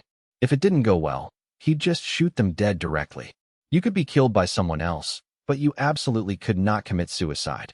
After all the residents left the train, dozens of residents in charge of internal affairs immediately stepped forward under old Zhu's command. They began a large-scale renovation of these 2 residential carriages. The first task was to clear out all the clutter. Residential carriages 8 and 9 each had 2 level 10 spatial portals installed on the left and right sides. Each spatial portal had a length and width of 1,000 meters. The level 5 transcendent effect of the spatial portal allowed for some internal landscaping changes after consuming iron ore, such as green grass and fresh flowers. So he spent another few 100,000 units of iron ore. Inside each spatial portal, he arranged green grass, cobblestone paths, rockeries, ponds, trees, and fresh flowers. Next was crafting 100 new level 10 refrigerators. Each refrigerator was a dormitory, and each dormitory held 30 people. Over 30 refrigerators were placed in each spatial portal, meaning one spatial portal could hold about 1,000 residents. A total of 8 spatial portals could easily hold 8,000 residents. Even if new people continued to join later, there would still be plenty of room. The entire renovation process took a lot of time, and it was especially mentally draining, mainly draining Chen Mang's mind. So exhausting. About half an hour later, Chen Mang let out a long sigh, leaning back in his chair. Looking a bit tired, he lit a cigarette and watched the pale blue smoke slowly drift out through the skylight. Even though his body was falling apart from exhaustion, his eyes were filled with satisfaction. He had personally designed those 8 spatial portals bit by bit. Each space had a different style. Some areas leaned towards a water theme, while others had a garden style. He even crafted over 5,000 single beds and placed them in the dormitories. A single bed only cost 1 unit of wood, so cheap it wasn't even worth mentioning. During this period, he had barely slept.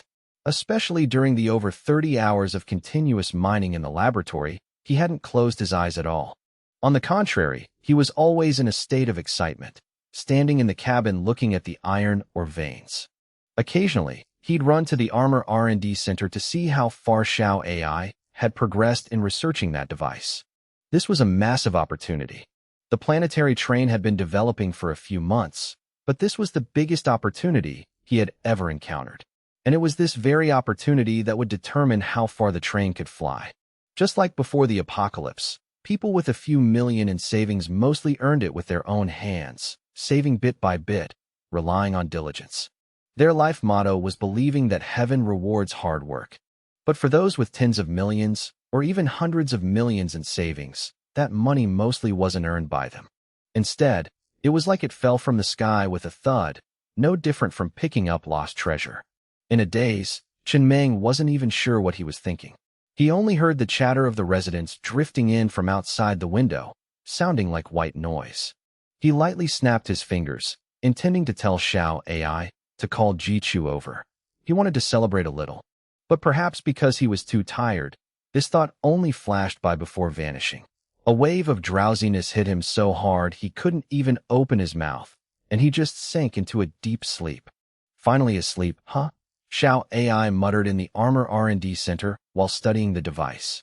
I thought Master Mang had turned into a robot like me and didn't need to sleep anymore. After saying that, it seriously lowered its head and continued researching the device in front of it. The 2 small screens on its cheeks displayed the words SERI and OUS. This device had been dismantled and transported extremely carefully, so it remained in perfect condition with no issues.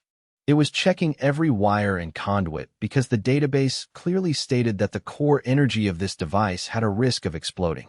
Before starting it up, it was mandatory to use colored gas to check for leaks. Otherwise, it would be incredibly dangerous. It really is a good thing. This thing can produce up to level 4 iron ore. It's just a pity the experiment was interrupted too early back then. If it could be researched to the point of crafting level 5 iron ore, who knows how happy the trainmaster would be. The trainmaster had been extremely happy these past 2 days, his smile almost uncontrollable. If the trainmaster was happy, it was happy too. In Residential Area 1, Biaozi looked at the scene before him with a complex expression. He sighed and said, "Brothers, Master Meng really can't keep building like this. Look at this. Little bridges over flowing water, withered vines, old trees, and crows at dusk. It's just missing some living creatures, maybe a few sparrows. This isn't a residential area anymore. This is a damn villa district. Even before the apocalypse, I never got to live in a place this nice. And now, after the apocalypse, they get to live in it." Compared to this place, the hard beds in their carriage really were a bit uncomfortable. He wasn't jealous. He also hoped the residents lived well, so they'd mine or more enthusiastically and make the train stronger. It was just that this life was outrageously good. Good thing the train's radio couldn't send pictures or videos. The slaves on other trains wouldn't be able to see this scene. Otherwise, if it was broadcasted out, I'm afraid quite a few slaves would run away and try to escape to the planetary train. Of course, that was just talk. In the high-level zones, slave riots or escapes basically didn't happen anymore. First, because most of the slaves in this area were brought up from the low-level zones. They had been grinding together for a long time and were already familiar with each other. Second, this was a high-level zone. Even if a riot succeeded and they killed the trainmaster, these people couldn't inherit the train. In the end, they'd just be waiting to die on the spot. Could they really pull out a train token and set up their own faction? A self-established level 1 train in the blue zone, where there were level 12 monsters. Even for Chen Meng, someone with level 0 authority, running it would be a massive headache, let alone anyone else. As for running away, there was even less need to think about it. Leaving the train, humans were just walking sources of protein. Any monster could snatch you up for a light snack. And it just so happened to be winter, perfect for getting through the season. Just relax. Old Zhu didn't think much of it. The planetary train is constantly developing. Every aspect will definitely get better and better, and that doesn't just include the train's strength. It also includes the residents' comfort level, work enthusiasm, promotion channels, currency stability, and even cultural and humanistic inheritance. Haven't you noticed? Master Meng always works based on the worst-case scenario. What scenario? The sole legacy of human civilization. Old Zhu paused for a moment before continuing. If the intensity of the apocalypse keeps increasing, and it's destined that everyone will die here, then the planetary train will become the sole legacy of human civilization, continuing to shoulder the inheritance of mankind. You mean, Biaozi pondered, Master Meng will lift the reproduction restriction later on?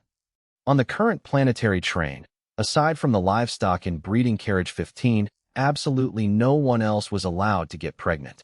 It wasn't because of a lack of obstetricians, but because in the apocalypse, giving birth to a child, how massive of a grudge must you have against that child? The first sentence the child learned would probably be, "Mom, look, it's a zombie." Definitely. Old Zhu nodded without hesitation. The continuation of a species lies in reproduction. Humans getting excited seeing a naked body is, in the end, just the inheritance genes at work. It's a dopamine reward handed out by the brain. Otherwise, it's just 2 lumps of meat. What's there to get excited about? Especially the children born on the planetary train. In the future, they will all become the core force. But not right now. Raising them takes a lot of time. I estimate it'll be at least 5 years from now. Sounds like a long time. Biaozi lowered his head, cracking his knuckles. It is long, Old Zhu nodded. Especially after the apocalypse. Whether we can even live until then is hard to say. Anyway, let's get to work. Wow. Master Meng is amazing. Master Meng is the best. As groups of residents orderly returned to the residential carriages and stepped into the residential area inside the spatial portals, they were immediately shocked by the sight before them. Almost instantly, Everyone excitedly rushed toward those refrigerator dormitories. This wasn't a residential area. This was basically a villa district. Sure enough, if they didn't rely on collective distribution, they wouldn't be able to live in rooms like this in their entire lives. Before the apocalypse, they fundamentally couldn't afford them. The female residents were especially excited because the dormitories were finally clearly divided by gender. There was no such thing before. Everyone was mixed together. In the corner of each dormitory, there were also 3 level 1 pure water purifiers, acting as bathrooms. The clean water, after being filtered, would be piped directly to the showers for the residents to use. Previously, a single refrigerator crammed in over 200 people, and everyone had to lay mats and sleep on the floor. But now, one refrigerator only held 30 people. It was much more spacious, and they didn't even need to lay mats. Everyone had their own bed. This is so good. A man lay on the soft bed, his eyes full of excitement, muttering as he looked at the ceiling. It's been so long since I slept on a bed. It's so soft, I'm actually a bit unused to it. He used to be a resident of the Azure Dragon train and had only merged into the planetary train a few days ago. He just happened to catch the train's reform at the perfect time. His living conditions instantly multiplied several times over. The Azure Dragon train fundamentally couldn't compare to this place. More importantly, the big bro he knew on the planetary train was also in the same dorm as him, sleeping right in the next bed. This big bro was old resident number 789, having followed the planetary train from very early on. Big bro, the man turned his head and said excitedly. Earlier, I even saw 2 oxygen generators placed deep inside the residential area. Trainmaster Zhu said that as long as we don't close the dorm doors, the oxygen from those 2 machines is enough for this entire space to use. Tell me, how much energy do those 2 oxygen generators consume every day? Master Mang treats us so well, won't he really take a loss? If one day the train's resources run out, won't we have to die along with it? You're asking me? How should I know? The middle-aged man glanced at him with disdain. I'm not the trainmaster. How would I know how much energy those 2 machines consume every day? I'm just thinking about one thing. Is today a good day? Yes, definitely. Then should we celebrate? Of course. How do you want to celebrate, big bro? You go buy a pack of cigarettes, and we'll smoke together. The man looked at him helplessly. Big bro, I'm only a level 3 resident. You have to be a level 1 resident to earn planetary tickets. I don't have any money in my pockets. But big bro, he looked around the dormitory. This place is already very comfortable. Do you really have to save up to buy a private refrigerator for yourself? Of course, a man needs his own private space. This place seems, the conditions are even better than male high-end talent carriage 6. The young man stood at the door of residential area 1, poking his head in to look, a bit surprised. Uncle Lee, look. They even have a rockery, and there's water flowing down it. Uncle Lee glanced at residential area 1 with a somewhat disdainful look. The environment isn't bad. But so what? Living in carriage 6 is the true symbol of status, the symbol of talent.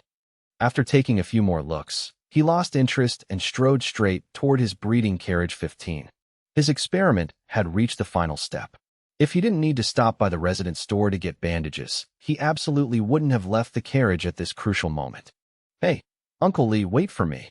When Uncle Lee left, the young man didn't dare stay long and hurriedly chased after him. Inside breeding carriage 15, the young man shuddered, his scalp going numb as he saw Uncle Lee with over a dozen cigarettes stuffed in his mouth, holding a razor blade in his hand. He hesitated for a moment before speaking up. Maybe we should reconsider. Who knows, maybe Master Mang doesn't really need your zombie breeding cage. Humph. Uncle Lee took a deep breath, looking at the young man with a resolute gaze. I have no other choice. The population on the train is growing, and the planetary train is developing stronger and stronger. I can't be called a pig farmer by people for the rest of my life. I absolutely must have prestige. I have to become a high-ranking official of the planetary train. For this, I'll pay any price. After saying that, he bit down hard on the dozen or so cigarettes in his mouth. These were train-produced cigarettes. They had a pain-relieving effect. Immediately after, he pulled down his pants. Hand up, blade down. The excruciating pain made his body tremble violently, but he still threw that thing to the young man. Cold sweat poured profusely down his forehead as he urged in a rushed voice. Quick, sew it onto that zombie. See if it works. Hurry up and do it. 3 minutes later. Uncle Lee, it works. Take it off immediately. Bring it back to me. Get the bandages and needle and thread, and sew it back on for me. Wait, damn it. Go get some water to wash it first, and spray some disinfectant. 10 minutes later, Uncle Lee had returned to his original posture. His body trembling, he picked up the dozen or so cigarettes again. Without lighting them, he just stuffed them into his mouth and chewed hard to relieve the pain. His face was contorted in agony, but his eyes shone brightly. His voice, hoarse from the intense pain, trembled with excitement. As expected, my judgment wasn't wrong. Zombies can reproduce. The prerequisite is that you have to replace it with something good enough, and it must be completely stitched tight. The bandages and needle and thread on the train can stitch it perfectly. However, even though zombies can distinguish between male and female, that male zombie only showed a physiological reaction when facing a female zombie, equipped with the right tool, and after eating red chestnuts. That female zombie isn't even pretty. I suspect that on the surface they look like the same species, but in reality, they might be divided into many different populations. I need more zombie samples. As long as I have enough samples, I will definitely create a zombie breeding cage. I can already feel it. I'm just a little bit away. It always feels like something is missing. The young man looked at Uncle Lee with a complex gaze. Uncle Lee, no wonder you were successful before the apocalypse. I feel like money should be made by people like you. I'm better off just being content as a small-town boy. Humph. A long while later, the pain finally began to subside. Uncle Lee sat down on the chair and tested his movements a few times. Confirming that it was completely stitched up, he finally wiped the sweat from his forehead, his voice slowing down. The road to success is always full of thorns. No one can succeed easily. Every challenge is a test. Uncle Lee. What? The young man gave a thumbs up, his eyes full of admiration. Awesome. Super awesome. Super awesome. Uncle Lee sat on the chair, his body still a bit limp. With trembling hands, he lit a cigarette and brought it to his mouth. Pausing for a moment, he turned his head to look at the young man, his gaze complex. Do you know why I was able to succeed before the apocalypse? Because you worked hard? No. Uncle Lee shook his head. Because the times were getting better. When the era is moving upward, your hard work is like running on a train that's hurtling forward. You think you're running really hard, but the thing truly pushing you fast is the train beneath your feet. A lot of people attribute the credit of the era to their own hard work. In reality, hard work is only a very small factor in determining success. The more important factor is whether the train beneath your feet is moving forward or backward. It was like that before the apocalypse, and it's the same after the apocalypse. I can use these unorthodox methods to seek prestige because I'm standing on the planetary train. If it were any other train, where would I get the space to research a zombie breeding cage? I'd probably still be mining or right now. So I understand it better than you. If you don't seize the opportunity in the early stages when the train is just starting to accelerate, you won't have another chance for the rest of your life. At a time like this, you have to use strong medicine. You have to think what others don't dare to think. Do what others don't dare to do. The early stage is always the best time for chaotic growth. Do you understand? The young man nodded vigorously. I understand. Uncle Lee, you are the train beneath my feet. Uncle Lee was silent for a long time, finally letting out a helpless sigh. Fair enough. That night, all the residents on the planetary train were so excited they tossed and turned, unable to sleep. The explosive growth of the train meant the residents' happiness index had risen too fast, making it hard for them to adapt right away. In the zombie basin, at a certain corner, a level 8 mechanical train slowly came to a stop. Immediately after, the cabin door opened, and a middle-aged man stepped down. He looked doubtfully at the 3 cigars planted in the ground. They were almost completely intact, with only the tips showing signs of being burnt. If a cigar is lit but not smoked, it will go out on its own, unlike a cigarette. What is this? The middle-aged man pulled the 3 cigars from the ground, his expression growing even weirder. Using cigars as incense? What a waste. Is it really necessary to be this extravagant? After saying that, he popped one into his mouth, lowered his head to light it, and then let out a long, satisfied puff. No matter who this was offered to, I'll accept this gesture on behalf of the owner. The sky gradually brightened. A new day had begun. Chen Meng groggily opened his eyes. After freshening up, he accepted a bowl of millet porridge and pickled vegetables brought by Xiao Fang. He took a sip, and while checking the train's log, he asked, "Where did this millet porridge come from?" Xiao Fang replied, "Last time we went to gather supplies in the city, we found some millet. Last night, old Zhu told the chef to cook it. It simmered all night, so it smells pretty good." The pickled vegetables are leftovers from before on the train. Chen Meng nodded, slurping the porridge from the edge of the bowl while picking up a piece of pickled vegetable and putting it in his mouth. "I don't like eating things that are too hot.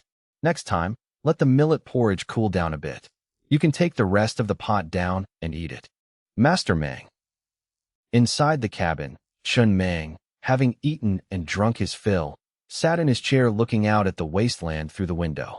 He lit a cigarette and casually propped his feet up on the windowsill. The number of monsters in the Valley of Crisis was fewer than he thought. Perhaps it was because they were at the edge. So far, he hadn't encountered any high-level monsters. It was all level 6 and level 7s. He hadn't even seen a single level 10. It was just dawn in the middle of winter. The bone-chilling wind blew across the roof of the train and swept in through the open window, making him, wrapped in a blanket, feel incredibly comfortable. He liked this feeling of alternating hot and cold. It was like wrapping up in a blanket with the window open in winter, or blasting the AC and covering up with a thick quilt in summer. After spacing out for a moment, Chen Meng turned back to look at the train's control panel. Yesterday, he had spent tens of millions of units of iron or to comprehensively upgrade the train. From offense and defense to lifestyle, everything was pushed to the highest level. Currently, there were 2 residential carriages. In the future, that would be the maximum needed. In the short term, it was completely sufficient. Even if more survivors joined, it wouldn't be a problem. It was just that the veins were limited. Having more people couldn't increase efficiency forever. When there were only 100 people, adding another 100 doubled the efficiency. But when there were already 5,000 people, adding another 5,000 wouldn't increase it by much. At most, they could rotate in 2 shifts, but the ore veins couldn't withstand that kind of mining. Right at that moment, the train's radio in the cabin suddenly flashed a red light. Chen Meng paused, a gleam of anticipation flashing in his eyes. It turned out the meaning of the traveling toads wasn't just about the harvest, but also about providing something called emotional value. At least right now, he was genuinely looking forward to seeing what the 2 traveling toads he raised every day would bring back. Traveling toad. Boss Meng, I've discovered an unmined level for iron or vein. Hongxing, got it. Send me the coordinates. Hongxing, anything else? Traveling toad. Nope, that's it. Hongxing, if there's an unmined level for iron or vein there, it means the location is very hidden. There must be other veins around. Traveling toad. Not exactly hidden. There's another train right next to it mining a level 3 iron or vein. Hongxing, you mean they ignored the level 4 vein to mine a level 3 one? Traveling toad, yeah, but that train sent me a private warning, demanding I leave immediately. Hongxing, understood. Just keep doing your job. Chen Meng looked away from the train's radio, his eyes narrowing slightly. He suddenly recalled a stroke of luck he had in the zombie basin, where he dug up a safe buried underground. Inside was a level 4 Crimson Core rock vein refresh card and a blue tier Thunder mech blueprint. Those 2 things ensured the train hadn't lacked Crimson Core rock for a long time. He still hadn't used it all up. At the time, he didn't think much of it, just assuming they were meant to complement each other. But now, he realized a crucial problem. The pickaxe production line was only a green tier accessory, maxing out at level 3. And level 3 pickaxes couldn't mine level 4 veins. Whether it was the level 4 Crimson Core rock vein or the level 4 iron ore vein the traveling toad found, normal trains couldn't mine them. Only by using Mafe stone to upgrade the pickaxe production line to level 4 would the pickaxes produced be capable of mining level 4 iron ore. Clearly, the train next to that level 4 iron ore vein didn't have any spare Mafe stones. They must be anxious as hell right now, constantly driving away any other trains that got close to that level 4 vein. Wanting to eat, but not being able to. Just thinking about it was frustrating enough. Chen Meng's expression turned a bit weird. It really was nerve-wracking. If it were him, he probably wouldn't fare any better. But this guy was in luck because he ran into him, and he was naturally a kind-hearted person. Thinking this, Chen Meng immediately pinned a message to the chat box of the train's radio. Hongxing, selling Mafei stone. Limit 1. 2 million units of iron ore. Fixed price. Remote trading available. Very quickly, a barrage of replies popped up on the train's radio. Are you crazy? Are you trying to sell a Mafei stone as a family heirloom? Nobody's buying at that price. Is that even important? The point is, why is his message pinned to the top?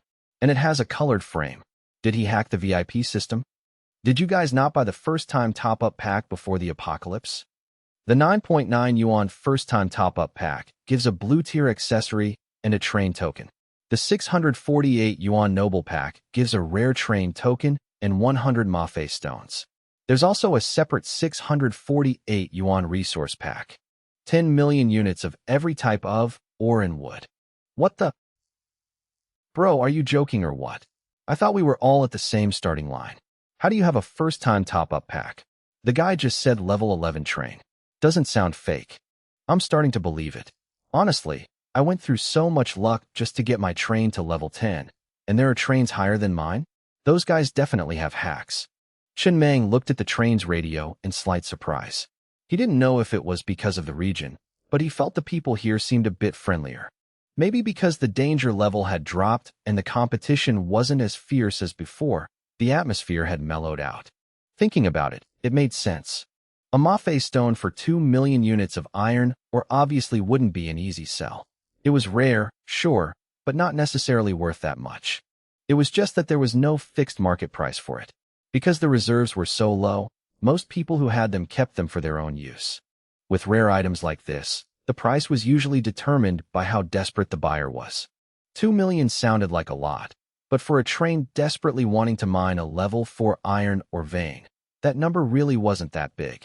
A normal level 4 iron ore vein could yield at least 8 or 9 million units of iron ore. His train was still in the repair phase, and that location was quite far away.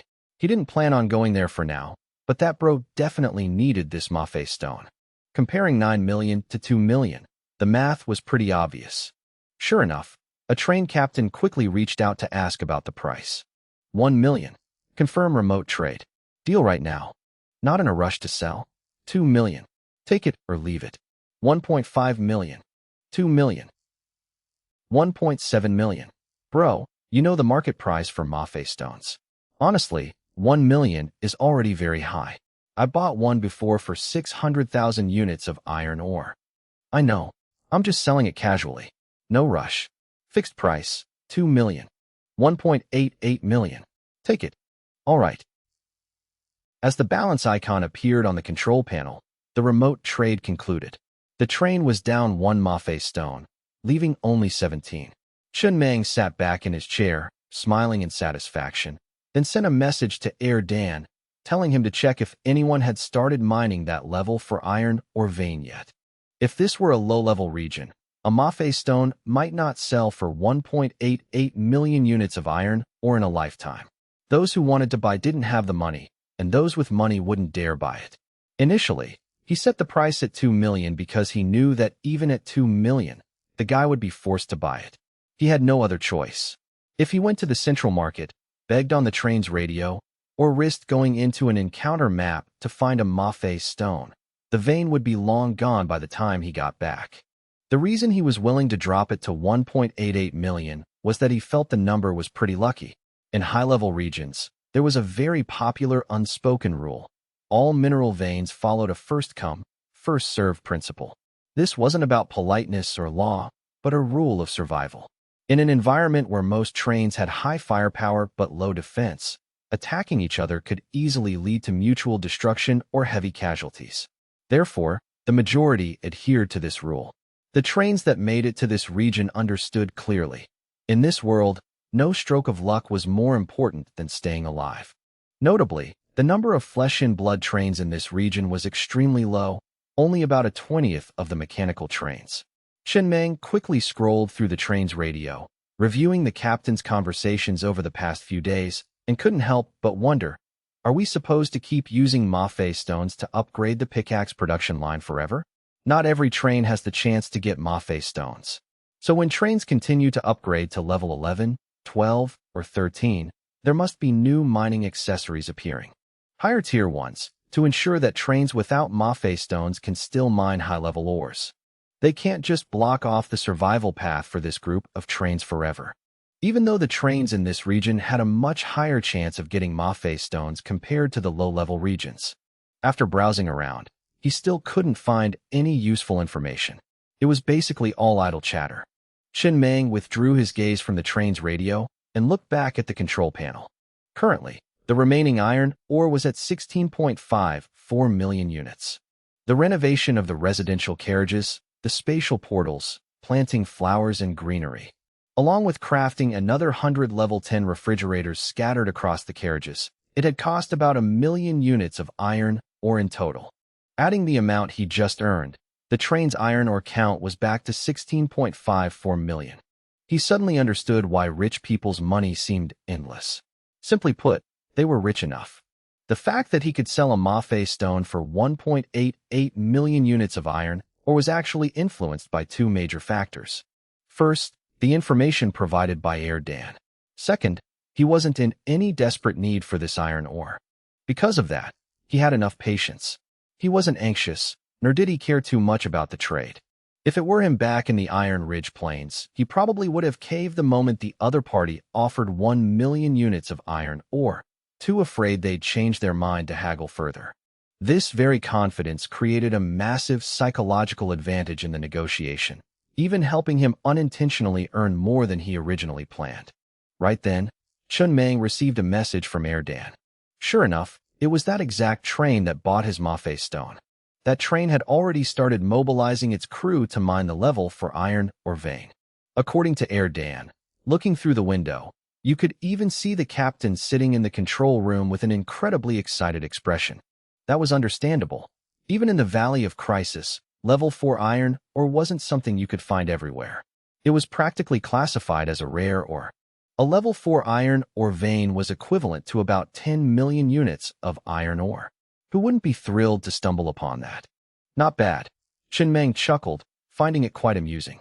After that, he continued checking the other accessories, spending a bit more, burning through another few million units of iron ore. He kept over 10 million in reserve for future train upgrades, carriage expansions, and armor reinforcements. Next was the internal fire control system, a green tier accessory. After spending 1.07 million units of iron ore, it was upgraded straight from level 10 to level 100. The population on the train had increased. 10 machine guns were no longer enough of a deterrent. He needed more. 100 guns were enough for now, especially when paired with a purple tier accessory like spatial stasis. Even though he had never used it, Meng always had a feeling that sooner or later, some monster would break through the train's armor and charge inside. When that time came, all it would take was one spatial stasis, followed by concentrated firepower bombardment. The iron ore consumption wasn't much, but he suddenly realized a problem. The train hadn't been expanded yet. The carriage ceilings didn't have enough space to install too many heavy machine guns. 100 was a bit excessive, especially in the control room.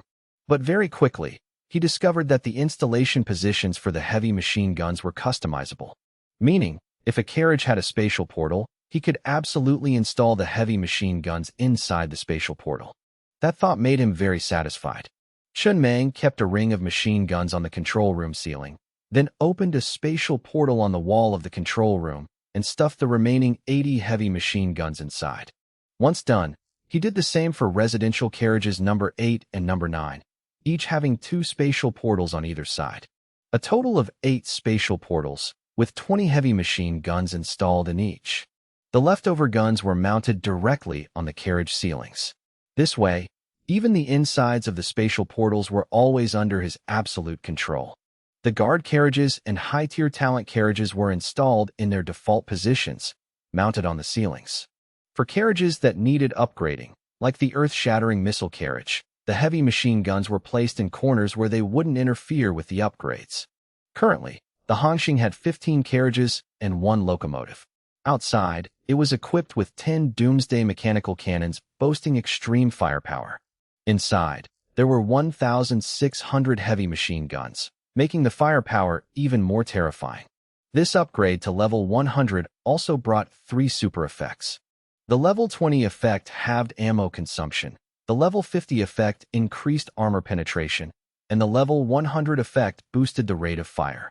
Additionally, the level 5 and level 10 super effects were firing air bullets and tranquilizer or nerve gas bullets, respectively, mainly used to maintain order inside the train. Not bad at all. Chen Mang looked at the information on the control screen, smiling faintly before moving on to the other accessories. At this moment, he was actually kind of hoping some nameless monster would risk its life to climb aboard his train. Just wait until the enemy thought they had breached the weakest point inside, only to look up and see an entire forest of heavy machine guns. Then, all he'd need was 1 spatial stasis and concentrated firepower to obliterate them. Whoever came would die. Even if God himself showed up, he'd have to light 3 sticks of incense before being allowed to leave. Inside female high-tier talent carriage number 5, Yan Dao looked up at the carriage ceiling in a daze, where a dense array of heavy machine guns covered almost every inch of space. After counting for a long time, she muttered, "Choo-choo, it's just the 2 of us in this carriage right now. Isn't 100 guns a bit much?" "It is a bit much." Gue Choo-choo sat by the window, looking bored and spaced out. "But that's not important.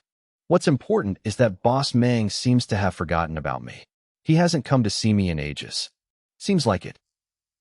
Guard carriage number 7. "Yeah." Biaozi nodded proudly. "Boss Mang really thinks of everything. The population has gone up. The original 10 machine guns really weren't enough. 100 is just right. There's just one thing I'm wondering about. I remember this accessory. For every few levels it upgrades, that's how many machine guns appear in the carriage. To get 100 guns, what level did it have to be upgraded to? You can't even do simple math?" Lao Zhu glanced at Biaozi. "It's not that I can't calculate it. It's that I don't dare to." Farming carriage number 15. "This probably has nothing to do with me, right?" Uncle Li, squatting on the ground with a train blade in hand, dissecting a female zombie, looked up blankly at the 100 heavy machine guns on the ceiling. Every carriage probably has them. It couldn't possibly be to stop a zombie riot, right? Probably. Upgrade, upgrade, keep upgrading. Chen Mang sat in the control room, looking over the other accessories again. His eyes landed on the train's audio system. Spending 502,500 units of iron ore, he upgraded it straight to level 100. Getting this thing to level 100 had almost no practical use. It was mainly just to make it more durable, to prevent its durability from dropping to near zero every time there was a battle, even though lifestyle accessories weren't as sturdy as defensive ones. As their level increased, they inherently became tougher. Level 20 super effect, none. Level 50 super effect, none. Level 100 super effect, none. No super effects at all. Just as he expected, but he didn't upgrade this thing for the effects anyway. Next was the high power magnet. Spending 970,000 units of iron ore, he upgraded it straight from level 20 to level 100. The collection and attraction range reached 10,000 meters. Any item dropped within this range would automatically be pulled in. Level 50 super effect of the high power magnet halves the energy consumption of the strong magnetic field. Level 100 super effect of the high power magnet. The strong magnetic field can be freely controlled. The control range is equal to the enemy detection radar's range. Chen Mang froze slightly. Initially, he only meant to upgrade it to increase the collection range. He didn't expect it to gain a super effect. The level 20 super effect of the high power magnet was the strong magnetic field. Its strength depended on the level of the energy stone consumed. It was just that he had never used it before. From the very beginning, he had only ever used the most basic attribute of this accessory. Could it be? A glint flashed in Chen Mang's eyes. He stood up, grabbed a few train blade fragments from the fridge nearby, and tossed them out the window. The moment the high-power magnet activated, he felt his consciousness merge with the magnetic field. With just a slight thought, the train blades outside hovered in midair. Then, following his will, they shot off into the distance, turning into streaks of cold light. Oh. Chen Mang paused slightly, looking down at the control screen. It showed that the attack just now consumed 1% of the energy. He currently had a level 3 energy stone installed. Without hesitation, he immediately jumped off the train, leaning on his cane outside. Through the control cane. With a shift in his thoughts, the distant train blades flew back right in front of him, and with another thought, they shot off into the distance once more. Holy shit. Only now did Chun Mang understand what this super effect truly was. This was no different from being Magneto. The power depended entirely on the strength of the magnetic field, and the strength of the magnetic field depended on how much energy he was willing to consume. Those two strikes just now consumed a total of 3% energy, equivalent to about 1,500 units of iron ore. It was fine, the consumption wasn't huge. Right at that moment, the enemy detection radar showed a horde of zombies about 6,000 meters away from the train, charging madly toward them. Over 100 of them. The highest level was level 6, but they were mostly levels 3 and 4. Perfect timing. Chun Mang couldn't help but laugh. He quickly returned to the control room, grabbed the train blade fragments from the fridge, and laid them out on the chair. Then he issued an order: hold your fire. Let those zombies get close. Then, find a way to have the guards step out of their carriage at just the right moment. Don't make it look deliberate. Later, broadcast the entire scene of me wiping them out on the screens for the residents to see. Understood. Xiao AI's voice quickly echoed through the train. Hurry up and get off the train. Time to work. Biaozi, who had been lying on his bed, sprang up the moment he received Xiao AI's order. He turned to the guards and shouted. Boss Mang ordered a military review. Move. Zhang Yi, Zhang Er, hurry up. Stop eating. Zhang Qi, stand behind me. You're the most handsome guy in the squad, so you're our face. Make sure you look the part later. Brother Biao, you're the most handsome one in Squad 1. Biaozi laughed and scolded him, his tone lacking any real malice. Stop messing around. This is Boss Mang's first military review. Everyone, double-check your uniforms. This is very important. Everyone needs to put on a good show. Everyone was quite excited, quickly adjusting their clothes in front of the mirror. A military review. Even though they felt they hadn't fully matured yet, this was clearly Boss Mang's acknowledgement of them. Soon after, all the guards stepped out of the carriage, lining up neatly in 3 rows. They stood tall in the cold wind, their expressions serious as they waited for Boss Mang's inspection. It was the middle of winter, the cold wind biting to the bone. The air was also mixed with an indescribable sour, putrid stench. A stench? Biaozi instinctively turned his head, only to see a horde of zombies not far away, rapidly charging toward the train. His expression changed slightly. He reflexively wanted to pull out his briefcase to fight, but quickly stopped himself, because Xiao AI hadn't announced this situation at all. That proved Boss Mang might be planning to use these zombies to test their strength. Using zombies for a military review. This idea wasn't bad. Right at that moment, the control room door opened. Under everyone's gaze, Chun Mang slowly stepped down, leaning on his cane. He walked to the front of the formation, a flash of satisfaction in his eyes. Everyone's spirit was excellent. The training over the past few days had paid off. Biaozi finally couldn't hold back. Glancing at the zombies behind Chun Mang, he said with a hint of urgency, Boss Mang, those zombies are less than 100 meters away from you. How about you order us to wipe them out first? It's fine. Chun Mang looked calmly at Biaozi, resting both hands on his cane, and smiled faintly. Do you remember when we were in Neon City, at the memory bank? You asked me why a certain memory could sell for hundreds of billions? I remember, Boss Mang. You said you had seen a dragon. Not entirely accurate. I didn't just see a dragon. I've killed one. For example, like this. Chun Mang slowly raised his cane with one hand, his lips parting slightly as he said softly, swords.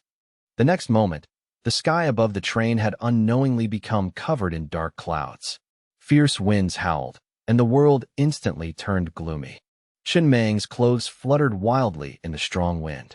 A bolt of lightning tore through the dark clouds, illuminating the scene before them. In the flash of lightning, Biaozi and the others saw Boss Mang's sharp facial features, his eyes carrying a hint of wild arrogance. And behind him, without anyone noticing when, hundreds of train blade fragments were hovering in midair. By now, The horde of zombies was only a few meters away from Chun Mang. At that exact moment, his clear voice rang out. Simultaneously, Chun Mang slammed his cane hard into the ground. The hundreds of train blade fragments seemed to be granted souls, transforming into countless sharp blades. With a speed the naked eye couldn't follow, they shot straight toward the zombies behind him. The sound of flesh being pierced rang out continuously. When the thunder finally faded, every single zombie behind Chun Mang had collapsed to the ground. Not a single one survived. The closest one was exactly 2 meters away from him. And from beginning to end, Chun Mang hadn't even turned his head to look, nor did his eyelids even twitch. Train hard. Chun Mang looked calmly at Biaozi and the others, smiling as he said, "In the future, I'll teach you guys this kind of dragon-slaying skill. A man living in this world has to slay a dragon at some point." With that, he didn't linger. He returned to the control room alone, leaving Biaozi and all the guards standing frozen in place, their expressions unable to hide their absolute shock. Who knew how long it took before Biaozi finally snapped out of it? His voice trembling, he turned to look at the scene behind them. "You guys saw that, right? Just now. Was Boss Mang using magic just now? Boss Mang has actually seen a dragon? And he's killed more than one. Do dragons really exist in this world? Wait a minute, if Boss Mang slayed dragons before the apocalypse, then right now, Boss Mang is a cultivator? This script feels a bit off, doesn't it?" Biaozi took a few deep breaths, trying to calm himself down. Then he led his squad back to guard carriage number 7. "Let me organize my thoughts. My head is spinning right now." The captain of Squad 3 and Zhang Damei, standing nearby, were just as dumbfounded. After a moment of shock, they led their own squads back to their carriages. Superpowers or cultivation? Biaozi shook his head, looking at everyone. "I'm not sure about that." Boss Mang never went into detail. But one thing is for sure. In some corner of the pre-apocalyptic world, talented and extraordinary people like him existed. We just didn't know about them. Moreover, the number of these people must be extremely small. And Boss Mang is one of the absolute best among them. Lao Zhu let out a long breath, nodding in agreement. That explains everything from before. I was the first to follow Boss Mang. The very first time I met him, I felt an incredibly strong conviction and aura radiating from him. It's the kind of conviction that he will absolutely succeed in whatever he does. Many people, when doing something with an uncertain outcome, will doubt themselves. They need external validation, or they need to see some results before they dare to continue. But a very small number of people don't need that. Even if they don't see any results at first, they firmly believe that what they're doing will definitely succeed. That is conviction. The conviction Boss Mang has is incredibly strong. At the time, I thought about one thing. A person like Boss Mang, with such strong conviction, obviously isn't an ordinary person. So why, after a year into the apocalypse, did he become a slave? Furthermore, he wasn't even someone who had been a train captain before. During our interactions, I could clearly feel that Boss Mang genuinely didn't understand trains. So then, in the year after the apocalypse broke out, where was Boss Mang? What was his position? And what was he doing? Boss Mang never told us about this. But now, everything makes sense. When the apocalypse hit, Boss Mang was right in the middle of secluded cultivation. After coming out of seclusion, he discovered the world had ended, and it's highly likely that because of this apocalypse, his secluded cultivation failed, and his cultivation base plummeted. In these past few days, his cultivation base has been gradually recovering. I gotta hand it to you. Biaozi looked at Lao Zhu with full admiration. Your logical reasoning has always been this strong. That sounds incredibly plausible. If that's true, I have even more faith in the future of the Hanxing. After all, following a captain who has slayed dragons, even if we actually run into a dragon later, there's nothing to be afraid of. Exactly, Lao Zhu sighed emotionally. We're truly lucky to have met Boss Mang in the apocalypse. All right, everyone keep this a secret. The fact that Boss Mang is a cultivator must not be leaked for now. You guys get back to work. I need to hurry back and record that scene into the train's development history. That moment was extremely important. However, the scene just now had been broadcast live to every corner of the train. At this moment, all the residents seemed to have been hit by an immobilization spell. They stared blankly at the darkened screens in front of them. the scene they had just witnessed playing on a loop in their minds. Rolling thunder and lightning, 10,000 swords striking at once. No, if Boss Mang had just used the mechanical cannons to blast those zombies to death, everyone would still be excited, because every time zombies were wiped out, it meant the train was safer. But just now, Boss Mang merely raised his cane, and a single move of 10,000 swords striking at once wiped them all out. This spectacle was on a completely different level. Could it be that Boss Mang will have to undergo a lightning tribulation in the future? Boss, the man who used to be the captain of the Tsanglong, stared at the darkened screen, looking dazed. Has Boss Mang always been like this? The middle-aged man beside him was equally stunned. He took a deep breath, then nodded decisively. Yes, exactly like this. We once encountered an even more formidable monster. That thing was obliterated on the spot by Boss Mang using that exact same move. 10,000 swords striking at once. If you don't believe me, ask the others. The man subconsciously turned to look at an older resident nearby. The other man also nodded solemnly.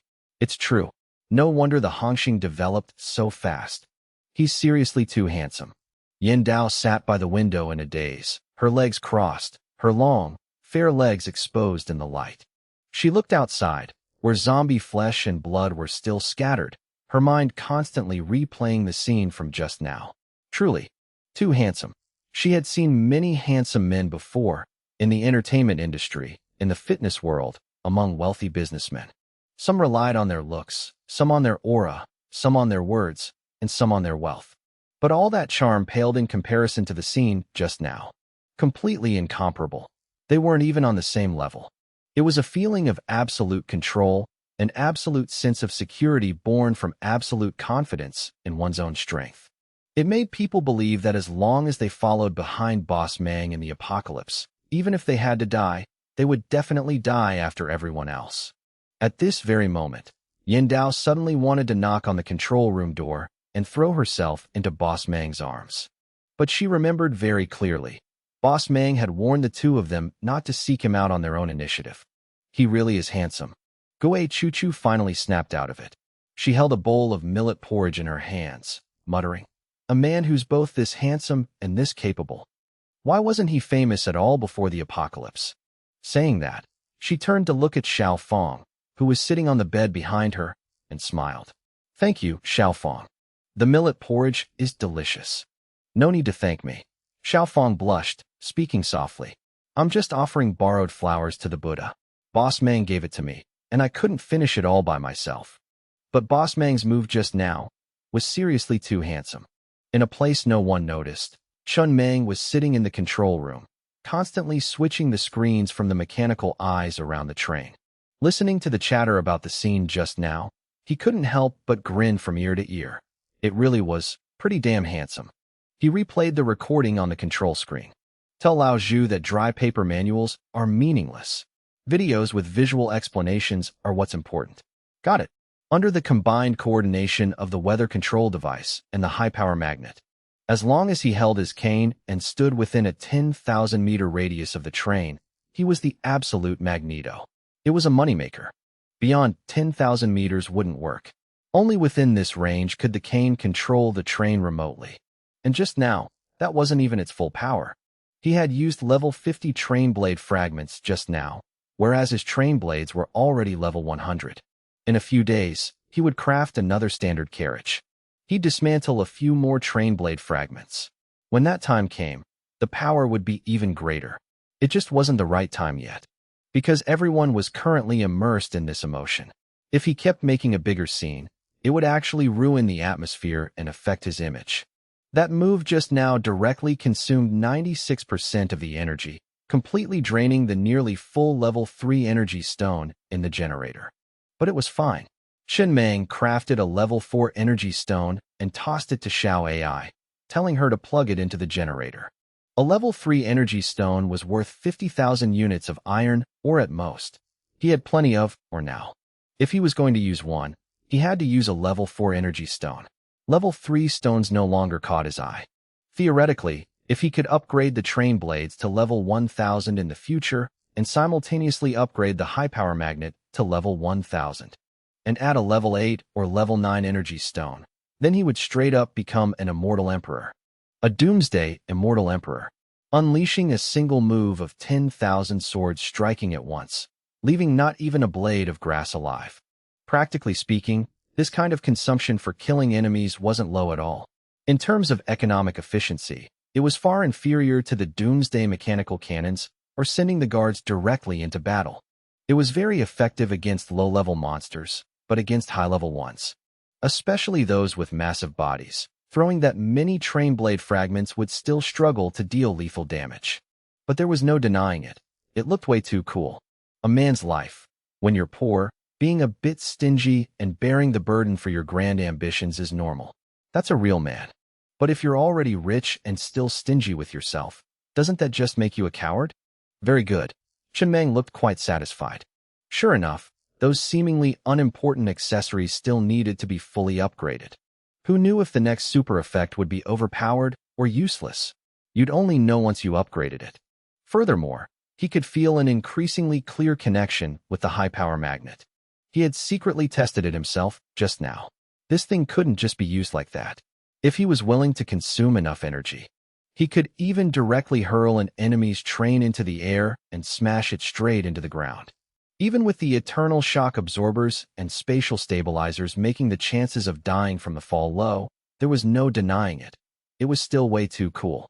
Additionally, he tested and found out he could even control bullets. However, he could only control bullets made from copper ore. Energy bullets, like those from the tsunami Gatling gun, couldn't be controlled. Those were energy weapons. Moreover, there needed to be a certain distance for him to react in time. If a gun was fired right next to his head, he wouldn't be able to react. His reaction speed wasn't that fast yet. But regardless, this was an incredibly good self-defense method. Very good. Chen Meng continued looking at the list of unupgraded accessories on the control screen. Currently, there were 13,487,500 units of iron ore left. Keep upgrading. The resource exploration radar and the enemy detection radar. These two crucial accessories both needed upgrading. Straight from level 20 to level 100, consuming a total of 4.8 million units of iron ore. Even though both of these accessories were green tier, their upgrade costs were significantly higher than other green tier accessories. Of course, they still couldn't compare to armor. Up until now, he had never seen a green tier accessory that cost more to upgrade than armor. After upgrading, he directly received 4 super effects, and the exploration range expanded from the original 20,000 meters to 100,000 meters. The level 50 and level 100 super effects of the resource exploration radar were non-existent. The level 50 super effect of the enemy detection radar allowed it to lock onto fast-moving targets more accurately, while the level 100 effect was non-existent. Very good. After the radars were upgraded, even though the train was currently still on the surface and hadn't dug down, the radar already displayed a train tunnel located 30,000 meters underground. Furthermore, it detected another train tunnel, as deep as 70,000 meters. There's another one. Chen Meng was slightly stunned. At that depth, who else besides him could possibly find it? With the speed of a level 3 drill, how long would it take to dig down 70,000 meters? Let's go take a look. He immediately stopped upgrading, directly switching the train to drill mode and plunging straight into the ground. At this moment, he suddenly realized that everything seemed to have entered a positive feedback loop. The higher the tier of the accessories, the more strokes of luck he discovered. The more strokes of luck, the higher the accessories could be upgraded. A perfect cycle. Right then, Xiao AI's voice rang out in the control room. Captain, the cosmic receiver brought out from the lab has been fully calibrated. It can be turned on at any time. Very good. Chen Meng smiled and nodded. We'll go in a bit. What was going on lately? Wasn't this a bit too much good luck? Back in the zombie basin, he was worried he had used up all his luck, maybe even overdrawn it. Arriving at the Valley of Crisis, he expected to meet nothing but crises. But looking at it now, the name Valley of Crisis didn't seem quite right. He really didn't feel any crisis at all. The train rapidly descended deep underground. It was only now that Chen Meng first noticed that as the depth continuously increased, the train's speed gradually slowed down. He nodded to himself. It seemed he didn't need to worry about anyone discovering that 30,000-meter deep train tunnel anymore. That place would remain his secret base. The deeper they went, the harder the underground rock became. A level 3 drill seemed to be lacking in power. As for that 70,000-meter deep train tunnel, that went without saying. It was even less likely for anyone to discover it.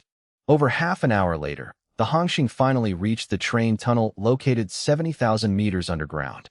The level 100 drill once again brutally made contact with the tunnel's outer shell and began spinning rapidly. All that nonsense about no entry. As long as his drill could open it, then this was a place he could enter. A minute later, a hole was successfully breached in the train tunnel. The Hongxing smoothly slipped inside, hovering in mid-air within the tunnel before slowly descending to the ground. This place was somewhat similar to the 30,000-meter deep train tunnel, just on a smaller scale. The tunnel above was nearly 100 meters high and wide, enough for a high-rise building to run through it, if that building knew how to run. But this tunnel was only about 10 meters high and 5 meters wide, relatively compact. Furthermore, at a glance, it didn't really look like a train tunnel because there were no tracks on the ground. However, the walls on both sides were fitted with many long fluorescent lights, providing continuous illumination. Where exactly is this place? Chen Mang sat in the control room, thoughtfully observing his surroundings. Ultimately, he decided to continue driving south. If he drove north, it was highly likely he'd enter the mechanical city ruins in that red zone again. The tunnel was quite clean. The dust had all been swept to the sides, making it look as if someone had cleaned it before. But just as he thought he was about to pass through another regional barrier wall, he quickly saw the end of the train tunnel. The train had barely even started moving. It hadn't gone far at all. At the end of the tunnel was a space that shot straight up, almost at a 90-degree angle, somewhat resembling an L shape. The Hongxing immediately deployed its spider legs and began climbing straight up the wall. After climbing up a few hundred meters, they entered an incredibly vast plaza. The ceiling was about 20 meters high, and the area was equivalent to 2 football fields. The sheer scale was majestic. What was even more overwhelming was that this plaza was packed full of robots and drones. Holy shit! Chen Mang reacted almost instantly upon seeing the horde of robots and drones. He jumped down from the control room, looking at the hundreds of robots standing motionless in place, exactly like terracotta warriors. How could he not recognize them? He was all too familiar with this type of robot, because he had snatched 2 of them before. When completing the S-rank class advancement quest for mechanical trains, a large drone would fly in from afar, carrying a robot, drop it on the ground, and then leave. At that time, a line of text was clearly displayed on the screen. Please do not attack. Please do not attack. This drone is the quest objective. Attacking it means quest failure. He used to wonder where those drones flew in from. Now it was clear. Barring any surprises, every region probably had a place like this, like a pre-programmed setup. When someone triggered the S-rank class advancement quest for mechanical trains, a drone would follow its programming, carrying a robot and flying to the train's designated location. Right now, Chen Mang was pondering a very practical question. Could he take everything here with him? Clearly, he was exploiting a loophole again. This 70,000-meter deep underground tunnel, logically speaking, shouldn't be discoverable. Even if it were discovered, it shouldn't be enterable. But he had a level 100 enemy detection radar and a level 100 drill, allowing him to force his way in directly. If he took everything here, the people in this region would probably never be able to complete the S-rank class advancement quest for mechanical trains again. But this was already a high-level region. Those who needed to advance their class had basically already done so. Who else would need it? Unless they were like him, running a smurf account. Chen Mang narrowed his eyes slightly, quickly coming up with a solution. Xiao AI, go find someone gutsy among the residents. Give him a train token and tell him to move all of these things onto the train. Once he's done, grant him level 1 resident privileges. He wasn't sure if taking these things himself would result in a penalty, so he chose a more cunning method. Let another train captain take the items, and then he would just rob that train captain. Even if there was a penalty, it would be hard to pin it on him, because he wasn't the one who took the items with his own hands. Under heavy rewards, there will always be brave men. For the residents who had just joined the Hongxing, level 1 resident privileges held immense appeal. Because if they followed the normal path, reaching level 1 would take dozens of days of hard work. The residential area quickly began selecting a brave volunteer. Meanwhile, Chun Meng stepped off the train alone, standing in front of the locomotive and looking at the horde of robots and drones standing silently in place. He suddenly realized that he had become much bolder lately. Before, he wouldn't even dare to get off the train, hiding in the control room every day, especially in places with unknown potential dangers like this. Now he actually dared to get off and take a walk around. It was mainly because his strength had increased, making him more confident in his actions. Even so, he only operated within a 3-meter radius, so that if he encountered danger, he could immediately dash back to the train. Going any further, he'd wait until he was stronger to think about that. Captain, Xiao AI's voice rang out from the control room. If all these robots are handed over to me, I'll have hundreds of bodies. Perhaps you need to upgrade the train support AI a bit more. I feel like my computing power is about to be insufficient. Just this, and it's already insufficient. Chun Meng raised an eyebrow slightly. The support AIs of other trains are basically only at level 3. You're at level 20. Your computing power should far exceed theirs, right? If yours isn't enough, what are they supposed to do? Xiao AI fell silent for quite a while before speaking up, her voice carrying a clear hint of grievance. Captain, perhaps you don't fully understand my current workload. Let me give you a brief rundown. The AIs of other trains are basically only in charge of the enemy detection radar and the resource exploration radar. Other than that, they have almost nothing else to do. But I'm different. Enemy detection radar, resource exploration radar, oxygen generator, central air conditioning. I have to run continuous calculations for these basic components 24 hours a day, ensuring the oxygen levels and temperature are always optimal for the human body. Our train has way more basic components than any other train. The train has been running for so many days. Do you even know the exact amount of food consumed every single day, Trainmaster? I'm the one who calculates the daily required amount for all these living supplies and schedules their production on time. Over 5,000 residents with iris chips. Every single purchase requires calculating the flow of star tickets, not to mention tracking the daily surplus of mined ores. That includes monitoring the real-time physical fluctuations of the residents. All of this requires immense processing power. 80 armed robots on patrol, plus the hundreds more we're about to take in. I also have to manage the armor R&D center and upgrade the materials for the enforcer armor used by Biaozi and the others. I have to calibrate the cosmic receiver, analyze the experimental data from the geocentric nuclear bomb lab, and continue finishing the incomplete experiments you dumped on me. I even have to use mechanical eyes to monitor the emotions and rule violations of every single resident, reporting them to Lao Zhu, Biaozi, and the others in real time. I still have to. All right. Chun Meng coughed lightly, cutting her off. I know you've been working hard. I see all your efforts. I never said I wasn't going to upgrade you. We have more than enough iron ore. I was just asking out of curiosity. When we get back, I'll upgrade you straight to level 100. By her last sentence, Xiao AI's voice was practically choked with sobs. Thinking about it carefully, Xiao AI's workload was indeed overwhelming, at least by human standards. But once she's upgraded to level 100, her processing power will skyrocket, allowing her to handle multiple processes simultaneously. Chun Meng suddenly realized that if other trains had as many components as his, they definitely wouldn't be able to handle it. But he quickly understood.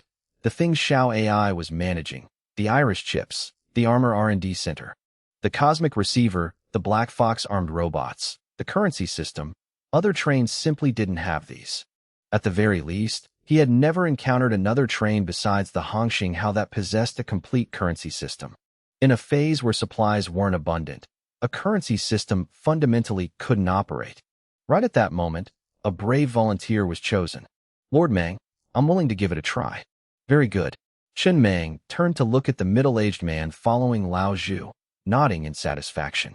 But upon closer inspection, he paused slightly, frowning. Isn't this the guy who went to open the grid last time? He's already enjoying the perks of a level 1 resident. No. Lao Zhu shook his head, leaning in close to Chun Meng's ear and whispering. That guy has a twin brother. This is the younger brother. I heard they both used to work in the funeral business. Chen Meng didn't ask any further. He directly pulled out a train token and tossed it to Lao Zhu. Go on. The task is very simple. After activating the train token and becoming a train master, you will single-handedly transfer all the drones and robots into the freezer on your train. Single-handedly. Yes, single-handedly. Chen Meng nodded. This action was, after all, quite similar to exploiting NPC bugs in an online game. It was clearly borderline rule-breaking. If there was a penalty, it wasn't clear whether it would only punish the train master or the entire crew. If it was just one person, no matter what happened, the loss wouldn't be too great. Over an hour later. Done. The middle-aged man panted heavily, collapsing to the ground, practically limp. Lao Zhu quickly ran over to report. Lord Meng, everything has been handled. Chen Meng narrowed his eyes slightly, waiting patiently for a moment. Seeing no abnormal reactions, he let out a light cough. Passing by this place today, I accidentally stumbled upon a train full of robots. I don't know what they are, but natural treasures belong to those destined for them. Lao Zhu, send some men to transfer everything on this train to the Hongxinghao. Understood.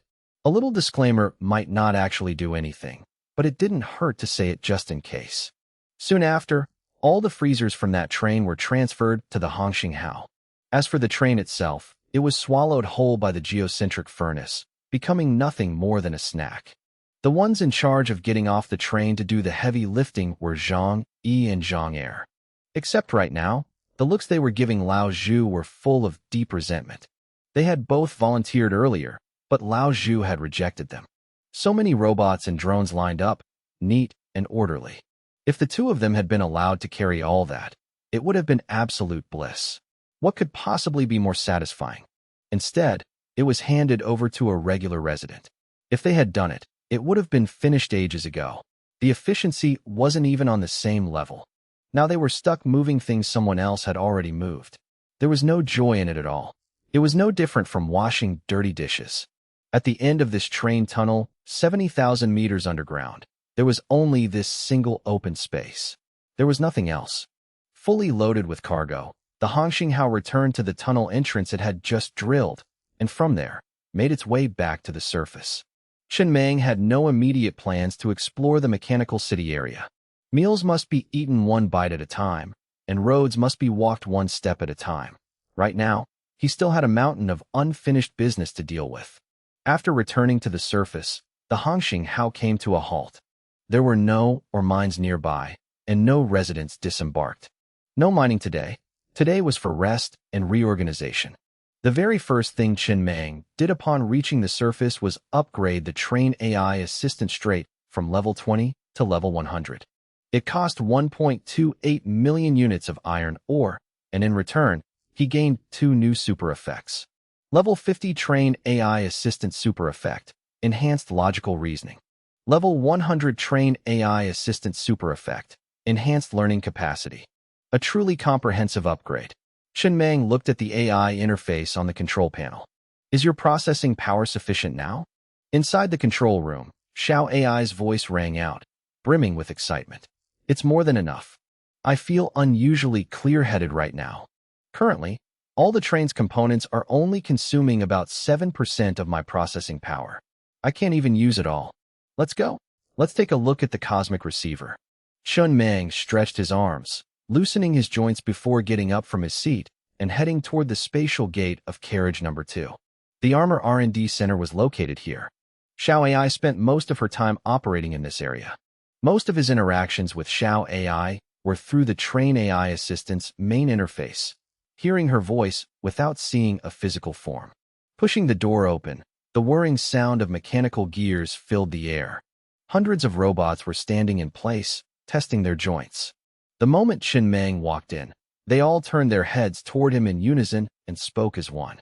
Trainmaster, just control one of them. Chen Meng frowned slightly. Don't control so many at once. It's a bit creepy. Understood. In the blink of an eye, all the robots entered a dormant state. Only one robot, modified by Xiao AI, quickly approached Chen Meng. Due to being abandoned for so long, quite a few robots were damaged. To make them operational again, intact parts had to be salvaged from other robots for repairs. Trainmaster, please follow me. Xiao AI led the way, stopping in front of a massive red machine, the cosmic receiver. This device is divided into three parts: the receiving unit, the conversion unit, and the condensation zone. The receiving unit is that old-school antenna. It just needs to be placed on the ground or on the roof of the train. The conversion unit is this red machine. The nuclear energy collected from the cosmos is compressed here. Then, it's transferred through pipes into a completely sealed and isolated space. Once the nuclear energy is compressed into a physical state within that space, it forms iron ore. Currently, it can only produce iron ore. The exact reason is still under investigation. It can generate level 1 to level 4 iron ore, with the formation time varying for each level. A completely sealed and isolated space. Chen Meng narrowed his eyes in thought. Like a glass chamber in a lab? Yes, Xiao AI replied. A freezer would work too, but the space is small. It'd be hard for multiple residents to mine at the same time, which would lower efficiency. However, because the space is small, the ore generation speed would be faster, though the yield wouldn't be high. Then let's use a level 1 spatial gate. 100 meters in length and width. Understood, Trainmaster. Does starting this device require energy stones? Yes, but the Hongxing House solar panels can completely offset the consumption. The device only needs a small amount of startup energy. Most of its operational power is drawn directly from the nuclear energy absorbed from the cosmos. Start it up. I want to see how long it takes to generate a block of level 4 iron ore. Understood. Before leaving carriage number 2, Chen Meng crafted another level 1 spatial gate opposite the Armor R&D Center, dedicated solely to ore generation. 10 minutes later, he stood outside the control room, observing the cosmic receiver that had already begun operating. On the roof of the carriage, the concave, dish-shaped receiving unit was absorbing nuclear energy from the distant sea of stars. According to Xiao AI, the device was already active, but from the outside, there was absolutely no visible reaction. It looked as if it hadn't been turned on at all. This thing had to be used with extreme caution. Because it wasn't a train component, but a standalone device, it was highly fragile. A few stray bullets would practically destroy it. Mechanical nanobots couldn't repair it either. Even if Xiao AI knew how to fix it, she didn't have the right tools or materials. At that moment, the doors of carriage number 2 opened wide. A thick pipe extended from inside the carriage, connecting directly to the receiving unit. Not bad.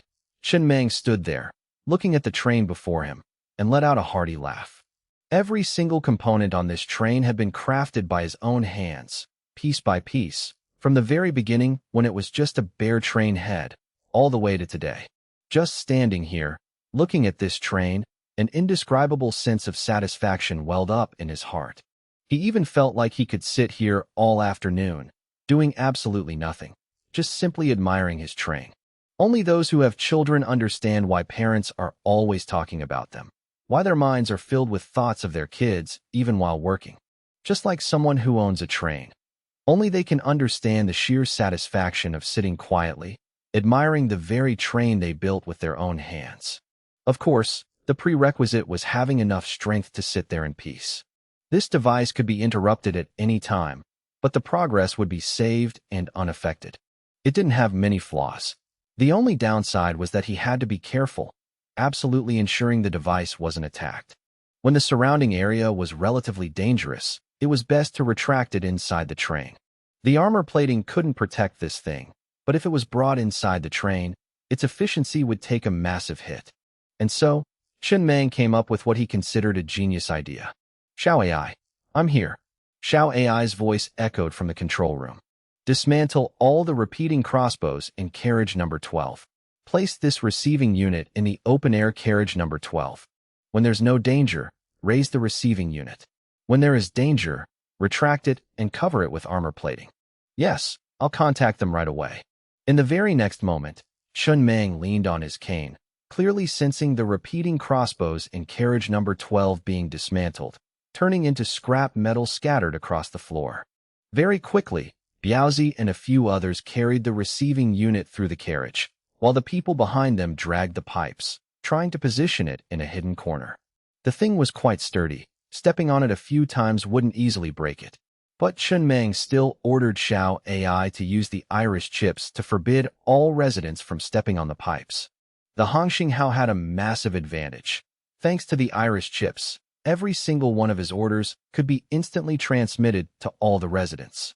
This absolute control was something many outside organizations simply couldn't achieve. Moreover, any order issued was executed to the letter. The explosive power of over 5,000 people twisting together like a single rope was truly terrifying. Inside a classroom in Residential Zone 8, carriage number 9, Teacher Chiu stood at the podium, her back to the screen. Looking at the students below, she smiled and said, "Today, we'll temporarily pause our progress on the history of train development. Yesterday, the class learned how, under Lord Mang's strategic decisions, the Hongxinghao successfully completed the S-rank class advancement mission for mechanical trains, becoming the only S-rank potential train on the Shay Plains. Today, we won't continue with the lecture. Instead, I'm going to show you a video." Soon, the screen lit up. Amidst rolling black clouds and howling winds, Chen Meng stood with his back to the world, facing Biaozi and the others. A few dozen meters away, a horde of ferocious-looking zombies was charging rapidly toward his back. Right at that moment, Chen Meng slowly raised the cane in his hand. Thunder roared. Lightning tore through the dark clouds. His aura was like a demon god descending upon the world, the oppressive pressure so heavy it almost materialized. Countless fragments in the air transformed into blades, instantly sweeping away the tide of zombies behind him. Clean and decisive. The screen gradually faded to black. Teacher Chiu stood at the podium, looking at the students below with a smile. The scene you just saw was a technique Lord Mang personally executed in battle not long ago. If any of you have something to say, feel free to speak up. The students below were still staring wide-eyed and slack-jawed at the black screen. It took them a moment to snap back to reality. Filled with awe and excitement, they eagerly raised their hands. Someone asked if that was the train's ability or Lord Mang's. Someone else was certain it was the train's power. Another excitedly shouted that they wanted to fly on swords in the future too. Teacher Chiu smiled, speaking softly as she explained that it was Lord Mang's unique, unparalleled technique. The Hongxinghao has been able to develop to this day not only because of Lord Mang's brilliant decisions, wisdom, and ruthless methods, but also because of his peerless strength. She told the students to remember one thing. Everyone needed the Hongxinghao, not the other way around. Without them, Lord Mang was still Lord Mang. He could still live freely in the apocalypse. But if they didn't have the Hongxinghao, everyone knew exactly what the consequences would be. Teacher Chiu herself was only able to stand here and teach because she had joined the Hongxinghao. Now, she didn't have to worry about food or clothing, and her safety was guaranteed. She even had her dignity and humanity, luxuries in the apocalypse. So she hoped everyone understood clearly. The Hongxinghao had spent a massive amount of resources to nurture them. Was it just so they could sit back and enjoy it? No. A male student slammed his desk and shot up, veins bulging on his neck. He loudly declared that as long as he graduated successfully and joined the defense squad, he would absolutely charge at the forefront of every battle, slaughtering anyone who dared to oppose Lord Mang. Me too. I want to show Lord Mang that I won't eat his food for nothing. I'll dye the sky with blood to prove my loyalty. Even the female students stood up one after another, their eyes slightly red, their voices trembling as they expressed their resolve. Before meeting Lord Mang, they had always lived in hunger and cold. They would never forget this debt of gratitude for the rest of their lives. Just as Teacher Chiu had said, the Hongxinghao was the only train in the apocalypse still carrying on human civilization. For the sake of human civilization, for Lord Mang, for the Hongxinghao, they would spare nothing. Teacher Chiu looked at the students, a bit moved. She pounded her right fist against her chest and said in a deep voice, "Forever loyal to Lord Mang. Loyal to the Hongxinghao." The students also pounded their chests in unison, their eyes red as they screamed until their voices went hoarse. Forever loyal to Lord Mang. Loyal to the Hongxinghao. Loyalty. Loyalty. At the same time, Chen Mang was sitting alone in the train's control room, looking at the distress signal Air Dan had sent through the train's radio. Trivial matters like installing the receiving unit didn't require his personal attention. His subordinates would handle it perfectly. "Lord Mang, I stumbled upon an encounter map, but I can't complete the mission. Please help." On his end, Chen Meng glanced at the control screen. How long had Air Dan even been in the Lanchi Valley danger zone? Less than a week at most. He had only gone to mine some ores and casually strolled through the train tunnel, yet Air Dan had already found another encounter map. Did this guy actually possess some kind of special luck? What's the mission? Air Dan stopped typing and directly transmitted his voice through the train radio's intercom. He explained that he always liked wandering around and looking for encounter maps. While strolling, he came across a tombstone. It was the most obvious encounter map he had ever seen. When his train parked next to the tombstone, the screen immediately displayed that he had accepted the mission. He definitely wasn't the first one. Many others must have accepted it before him.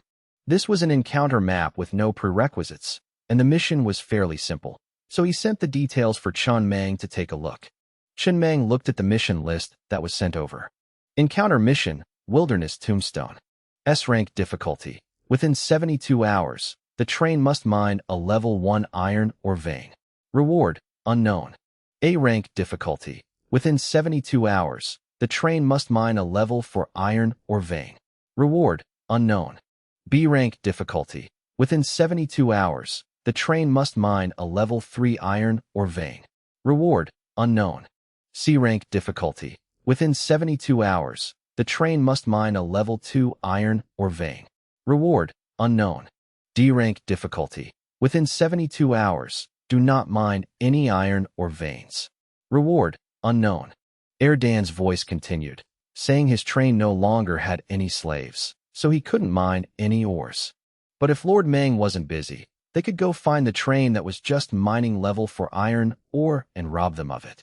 That would still count as mining level 4 iron ore. The mission didn't specify it had to be a complete vein.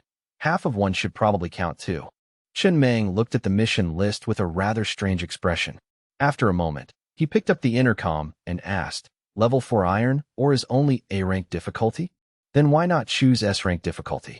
Air Dan explained that the mission didn't give you a choice. The system would automatically calculate the difficulty based on what you managed to complete. He added helplessly, this is the Lanchi Valley danger zone. The lowest grade of iron ore here is already level 2. Level 1 iron ore simply doesn't exist. But since the mission has an option for level 1 iron ore, it proves that it definitely still exists in this area. It's just extremely rare. Probably even rarer than level 4 iron ore.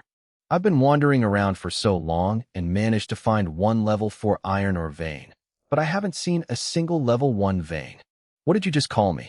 Chen Meng asked suddenly. Lord Meng, I've sent you the coordinates. Come find me. I'll open your eyes to what I'm really capable of. Huh. Hurry up. After hanging up, Chen Meng gave an order. Stop generating level 4 iron ore. Start generating level 1 iron ore. Understood. Xiao AI's voice quickly echoed from within the train. It was completely normal for the Lanchi Valley danger zone to have no level 1 iron ore veins. Back in the Teeling Wasteland, mining a level 1 iron ore vein took over 10 days, and in the end, it only yielded 10,000 units of iron ore. In a danger zone, if a train had to spend over 10 days just to mine 10,000 units of iron ore, that train would starve to death sooner or later. The mined ore wouldn't be enough to produce food for the slaves, nor would it be enough to maintain the operation of the train's components during those days. The higher the train's level, the more terrifying the daily maintenance costs were, even in a non-combat state. Once a battle started, you could only pray that you'd win. If you won, you still had a chance to recover. But if you lost, even if you managed to escape, you'd just be slowly waiting to die.